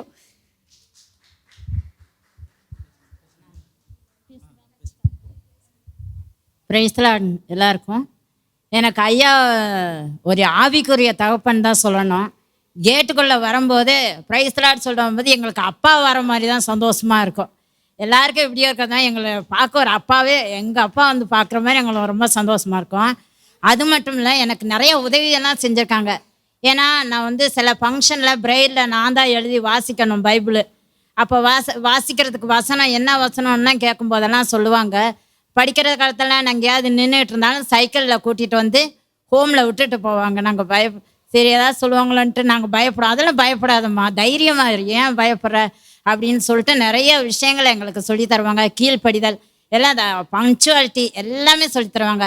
ஐயா உங்களுக்கு வந்து நீடூழி காலம் வாழ்கன்னு மான்கால்களை போல் கழுகு போல் நீங்கள் எழும்பி பிரகாசிக்கணும்ன்ட்டு நாங்கள் ப்ரேயர் பண்ணிக்கோம். எப்பயும் உங்களுக்காக நாங்கள் ப்ரேயர் பண்ணுவோம். அது மட்டும் நாங்கள் எப்போ ஃபோன் பண்ணி பேசினாலும் எங்களுக்காக பேசுகிறீங்க, அதெல்லாம் நினச்சி நாங்கள் எப்பயும் உங்களுக்காக ப்ரேயர் பண்ணுவோம். Thank you pastor. Many more happy returns of the டே.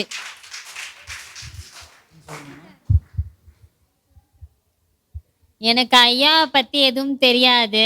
நான் இப்போ தான் இடையில தான் ஐயாவை இங்கே ஜட்ஜில் வந்து பார்த்துருக்கேன். ஆனால் ஜட்ஜுக்கெலாம் வரும்போது ஐயா சேதிலாம் எடுப்பாங்க. அதை கேட்கும்போது அதில் ஒரு சந்தோஷம் கிடைக்கும். ஹோமில் இருக்கும்போது எங்களுக்கு ஒரு மாதிரியாகவே இருக்கும், ஒரு ஃபீலிங்காகவே இருக்கும். ஆனால் ஐயா ஒரு செய்தின்னு சொல்லும்போது அதில் ஒரு சந்தோஷம் மகிழ்ச்சியாக இருக்கும். ஆனால் ஒரு மெசேஜ் சொன்னாலும் கருத்தாக சொல்லுவாங்க, இப்படி இருக்கணும் அப்படி இருக்கணும்னு. அதில் நாங்கள் அழுவ வரும், அந்த அழுவ வராத அளவுக்கு சிரிப்பு வந்துடும். ஆனால் ஐயா பேசும்போதே எங்களுக்கு சிரிப்பு வந்துடும். ஆனால் அப்படி பேசுவாங்க ஐயா. ஆனால் ஐயா வெளியில் ஒரு ஊழியத்துக்கு போகாத ஊழியம் இல்லையா. ஆனால் அவங்க போகாத வைக்காத இடம், ஒரு கால் படாத இடம் இல்லைன்னு சொல்லுவாங்க. ஐயா நீங்கள் எங்கே இருக்கீங்கன்னு கேட்டால், நான் கரூர் போயிருக்கேம்மா, நான் கேரளா போயிருக்கேன், மூணாறு போயிருக்கேன்பாங்க ஐயா. அதில் எங்களுக்கு சந்தோஷமாக இருக்கும் ஐயாவுக்கு. இன்னைக்கு என்ன சாப்பிட்டீங்கம்மான்னு கேட்பாங்க எடுத்த உடனே. அதில் நாங்கள் சாப்பிட்டோம் ஐயா, நீங்கள் என்ன சாப்பிட்டாங்கன்னு சொன்னால், நான் பிரியாணி சாப்பிட்டோம்மா, நீங்கள் என்ன சாப்பிட்டீங்கன்னா சாம்பார் ரசம் சாப்பிட்டோம் ஐயான்னு சொல்லுவோம். அதில் சொல்லும்போது எங்கள் ஐயா சிரிச்சுக்கிட்டே சொல்லுவாங்க. அவங்க மூஞ்சி சுடிக்க மாட்டாங்க. ஆனால் நாங்கள் கேட்கும்போது அவங்கள சிரிப்பு வரும் பாருங்க, அந்த சிரிப்போட எங்களுக்கு அதில் ஒரு கண்ணீர் வராத அளவுக்கு எங்களுக்கும் சிரிப்பு வந்துடும். நாங்கள் ஹோமில் இருந்துக்கிட்டு நாங்கள் எப்படா ஜட்ஜிக்கு போகிறதுன்னு வருவோம். ஆனால் வெள்ளிக்கிழமை நாங்கள் இங்கே வருவோம். அப்போ பார்த்தா திறந்துருக்க மாட்டாங்க, அவங்க வெளியூருக்கு போயிருக்கோம், நாளைக்கு வருவேன்னு சொல்லுவாங்க. நாளைக்கு வந்து ஜட்ஜிக்குள்ளே வந்தால் தான் எங்களுக்கு நைட்டுக்கு தூக்கமே வரும். அந்த வரைக்கும் எங்கள் கண்ணீரில் தூக்கமே வராது. அந்த அளவுக்கு நாங்கள் ஜட்ஜிக்கு வந்து அந்த அளவுக்கு நாங்கள் உம்மரமாக ஆகிட்டோம் ஜட்ஜிக்கு. ஒரு நாள் வரலைன்னா கூட எங்களுக்கு ஏன்டா ஜட்ஜிக்கு போகல, ஏன் ஜட்ஜிக்கு போகலன்னு எங்களுக்கு டார்ச்சர் கொடுத்துக்கிட்டே இருக்கும். அந்த அளவுக்கு ஐயா மெசேஜ் கொடுத்தாலும் அப்படி ஒரு மெசேஜ் கொடுப்பாங்க. எங்களுக்கு அப்பா இல்லைனாலும் அம்மா இல்லைனாலும் இப்போ பிரபா அம்மான்னு சொன்னாங்க, அவங்கள பார்க்கும்போது ஐயாவை பார்க்கும்போது பிரபா அம்மாவை பார்த்த மாதிரியே இருக்குது. ஏன்னா அவங்க செய்தி சொல்லும்போது இப்படி ஒரு பிரபா அம்மா இருக்குமே, அப்புறம் ஏன் நம்ம பிரபா அம்மாவை பார்க்கணும், ஐயாவை பார்த்தா அவங்கள பார்த்த மாரி தானே. அவங்களுக்கு பிள்ளைங்க கிடச்சிருக்கான் பெரிய லக்கி. எது என்ன மோசஸ்னா ஜானட்டுக்கா அவங்க ஒய்ஃபு, இவங்களுக்கெல்லாம் லக்கி. ஏன்னா ஃபாஸ்ட்டாக இப்படி ஒரு அப்பா கிடச்சிருக்காங்கன்னா அவங்களாம் ரொம்ப ரொம்ப லக்கு. இந்த அப்பாவை கையில் விட்டுறாதீங்க, நழுவ விட்டுறாதீங்க, வாய்ப்பை விட்டுறாதீங்க. எங்களுக்கு கிடைக்காதது உங்களுக்கு கிடைச்சிருக்கு, நழுவ விட்டுறாதீங்க. நன்றி சொல்லி வெடிப்பெறுகிறான். பாஸ்டர் ஐயா, ஹாப்பி பர்த்டே டு ஐயா.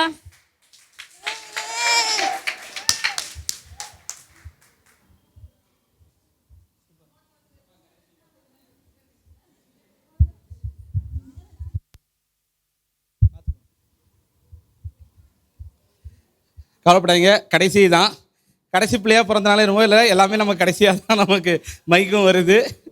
ஓகே, எல்லோரும் நிறையா சொன்னீங்க. டைம் ரொம்ப எடுத்துக்கிட்டோம், ரொம்ப டைம் ஆயிடுச்சு. சொல்ல போனால் எல்லோரும் சொன்னாங்க A to Z எல்லாம் சொல்லிட்டுங்க. நான் ஒரு வித்தியாசமான கோணலில் தான் சொல்ல போகிறேன். இது வரைக்கும் நான் அப்பாட்ட சொன்னதே இல்லை, நீ தான் ஃபஸ்ட் டைம் சொல்ல போகிறேன்.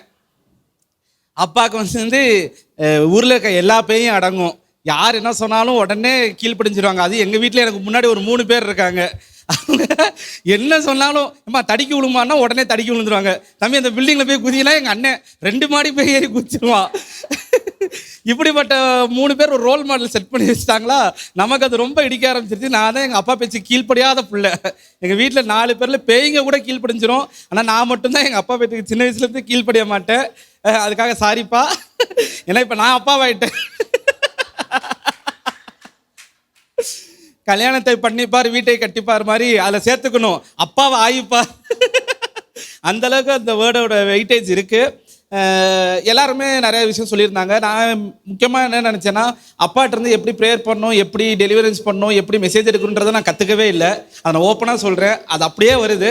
என்ன அப்பாட்டிருந்து கற்றுக்கிட்டேன்னா, மேனேஜ் பண்ணுவாங்க அப்பா. இந்த மலை ஒளியெல்லாம் போகிறப்ப வந்து அப்பா என்ன பண்ணுவாங்கன்னா, ஒரு 20-30 பேரை கூப்பிட்டு போவாங்க. அப்போ அப்பா எப்படி அந்த 30 பேரை வழி நடத்துகிறாங்கன்னு தான் நான் பார்ப்பேன். எப்படி கூப்பிட்டு போகிறாங்கன்னா, 30 பேர் வந்து 30 கண்டிஷனில் இருப்பாங்க. சில பேர் சின்னவங்க, பெரியவங்க, வயசானவங்க, சாப்பிட்றவங்க, சாப்பிடாதவங்க. இத்தனை பேரையும் பஸ்ஸு 2-3 பஸ்ஸு பிடிச்சி மலை ஊழியத்தை கூப்பிட்டு போய் அவங்கள பாதுகாப்பாக வச்சு அவங்கள டைமிங்கை கூப்பிட்டு வந்து ஊழியத்தை பார்த்து பத்திரமா ஒரு சின்ன கீரல் விழாமல் அப்பா கொண்டு வந்து சேர்ப்பாங்க.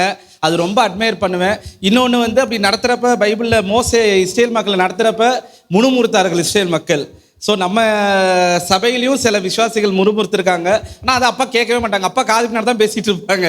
ஆனால் அப்பா வேறு யாரோ பற்றி பேசுகிறாங்கன்ட்டு அசால்ட்டாக அது அப்படியே வேறு யாரோ பற்றி ஜெபராஜை பற்றி பேசுகிறாங்க, நம்ம போவோம் வா அப்படின்னு அவங்களையும் கூப்பிட்டு போவாங்க. ஆனால் ஸோ இந்த மாதிரி விஷயத்தில் நான் ரொம்ப அட்மையர் பண்ணியிருக்கேன் அப்பாவை.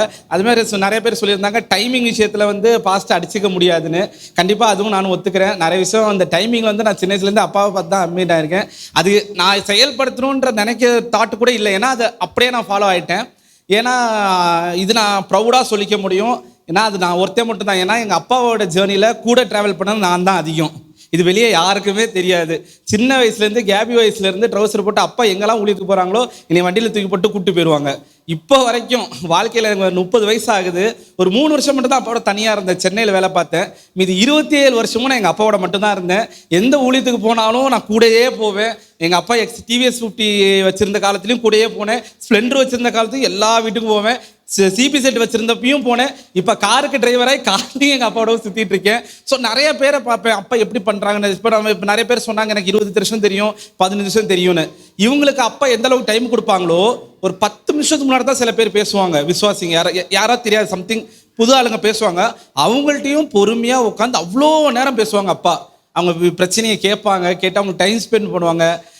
இன்னும் சொல்ல போனால் கிட்டத்தட்ட ஒரு தடவை கிராமத்துக்கு போனோம், அப்பா மறந்துட்டாங்கன்னு நினைக்கிறேன். காரில் போனோம், ரொம்ப கஷ்டப்பட்டு ஒரு 180 கிலோமீட்டர், கரெக்ட் 180 கிலோமீட்டர் இருக்கும் போகிறது மட்டும். போய் சரி நாங்கள் பெரிய ஊழியர் இருக்கும் போல், சரி ஓகே போய் நல்லா ரெஸ்ட் எடுத்தேன்னா நான் ஊழியத்தை பார்த்துட்டு வரலான்னு போனால் சின்ன குடிசை மட்டும்தான், கார் பார்க்கிங் கூட கிடையாது. சின்ன குடிசையில் போய் ஒருத்தவங்களுக்கு அப்போ தான் வயிற்று வலியாம். அதுக்காக பாஸ்ட்டை பார்த்து கூப்பிடுங்க டெலிவரி சொல்லணுன்னு எங்கள் அப்பா போயிட்டாங்க. 190 கிலோமீட்டர் போகிறது மட்டும், வரது 190 கிலோமீட்டர். போய் ஒரு அரை மணி நேரம் அவங்களுக்கு டைம் ஸ்பெண்ட் பண்ணி 1 மணி நேரம் ஆச்சு, 2 மணி நேரம் ஆச்சு, 4 மணி நேரம் ஒரு வயிற்றுலேயே அவங்க பிரச்சனைலாம் சொல்லி குடும்ப ஆதி காலத்து காந்தி பரம்பரையிலேருந்து எடுத்து சொல்லி எங்கள் அப்பா அவ்வளோ பொறுமையாக உட்காந்து அவ்வளோ முன்னே தெரியாது. அப்போ தான் ஃபஸ்ட் டைமே எங்கள் அப்பா அவங்கள பார்க்குறாங்க, அவங்க எங்கள் அப்பாவை பார்க்குறாங்க. ஒரு நாள் மட்டும் தான் ஃபோனில் பேசியிருக்காங்க. ஆனால் அவங்க இந்த சர்ச்சுக்கு வர்றதுக்கு சாத்தியக்குறையே கிடையாது. ஆனாலும் அவங்களுக்கு அப்பா ஒரு தகப்பன் ஸ்தானத்துலேருந்து அவங்களுக்கு ஒரு நல்ல ஒரு என்கரேஜ்மெண்ட் கொடுத்து வார்த்தையை கொடுத்து அதில் நான் ரொம்ப இம்ப்ரெஸ் ஆகிருக்கேன். யாருக்குனாலும் இறங்கணுன்ற அந்த ஒரு இதில் நான் ரொம்ப இம்ப்ரெஸ் ஆகிருக்கேன். இன்னொன்று கடைசியாக நான் சொல்ல விரும்புகிறது என்னென்னா, அம்மாவை பற்றி நான் சொல்லியிருப்பேன். அம்மா எப்போதுமே ஒரு ஹரிசாண்டல் லைன், நேர்கோடுன்னு நான் சொல்லியிருப்பேன் அம்மாவை பற்றி. ஏன்னா எந்த ஏற்றத்தாழ்வு வந்தாலும் வாழ்க்கையில் எங்கள் அம்மா ஒரே மாதிரி தான் இருப்பாங்கன்னு. ஆனால் எங்கள் அப்பா வந்து அப்படியே ஆப்போசிட். எங்கள் அப்பா வெர்டிகல் லைன், இதுவும் நேர்கோடு தான். ஆனால் இந்த நேர்கோடு என்ன பண்ணுதுன்னா எந்த பக்கமும் சாய மாட்டாங்க அப்பா. நீ 10 வருஷம் பழக்கமாக இரு, 100 வருஷம் பழக்கமாக இரு, ஒரு 10 நாள் பழக்கமாக இருந்தாலும் எங்கள் அப்பா யார் பக்கமும் சாய மாட்டாங்க. நீ பழைய விசுவாசியாக இருக்கலாம், புது விசுவாசியாக இருக்கலாம், நாளைக்கு வரப்போகிற விசுவாசியாக இருக்கலாம், யார் பக்கமும் சாயாமல் அந்த ஒன் சைடாக இல்லாமல் எங்கள் அப்பா ஸ்ட்ரைட்டாகவே நின்னாங்க. அந்த ஸ்ட்ரைட் லைனுக்கு இன்னொரு அர்த்தம் ஒன்று இருக்குது. அந்த ஸ்ட்ரைட் லைன் எப்போதுமே ஸ்ட்ரைட்டாக தான் நிற்கும். ஒரு டிசிஷன் எங்கள் அப்பா எடுத்தாங்கன்னா அது எப்படி போகுதோன்றலாம் பார்க்க மாட்டாங்க. டிசிஷன் எடுத்துட்டாங்கன்னா அதில் நிற்பாங்க. நீ யார் என்ன வேணால் அந்த டிசிஷனை பற்றி சொல்லுங்கள், தப்பாகவே இருக்கட்டும், 10 பேர் தப்பாக பேசுங்க, நான் டிசிஷன் எடுத்துறேன், அது கரெக்டாக வரும்ன்ட்டு எங்கள் அப்பா அந்த ஒரு வெர்டிக்கல் லைன் மாதிரி வாழ்க்கையில் எல்லா விஷயத்துலையும் நேர்கோடாக நின்று, பணம் இருக்குது இல்லை, சுகம் இருக்குது, வீட்டில் பிரச்சனை இருக்குது, பிரச்சனை இல்லை. ஸோ அப்படிப்பட்ட நிலைமையிலும் எங்கள் அப்பா ஒரு வெர்டிக்கல் லைனாக எங்களுக்கு ஒரு ரோல் மாடலாக நின்றுருக்காங்க. ஸோ இதுக்காக வேறு இதை காட்டிலும் வேறு என்ன சொல்கிறது. அடுத்த ஜென்மன்றது பைபிள் கான்செப்ட் படி கிடையாது, அது ஒரு மித்து தான். இருந்தாலும் சொல்கிறேன் பா, அடுத்த ஜென்மன்றது தான் உங்களுக்கு நான் தான் பயிலாக வரணும். தேங்க்யூ.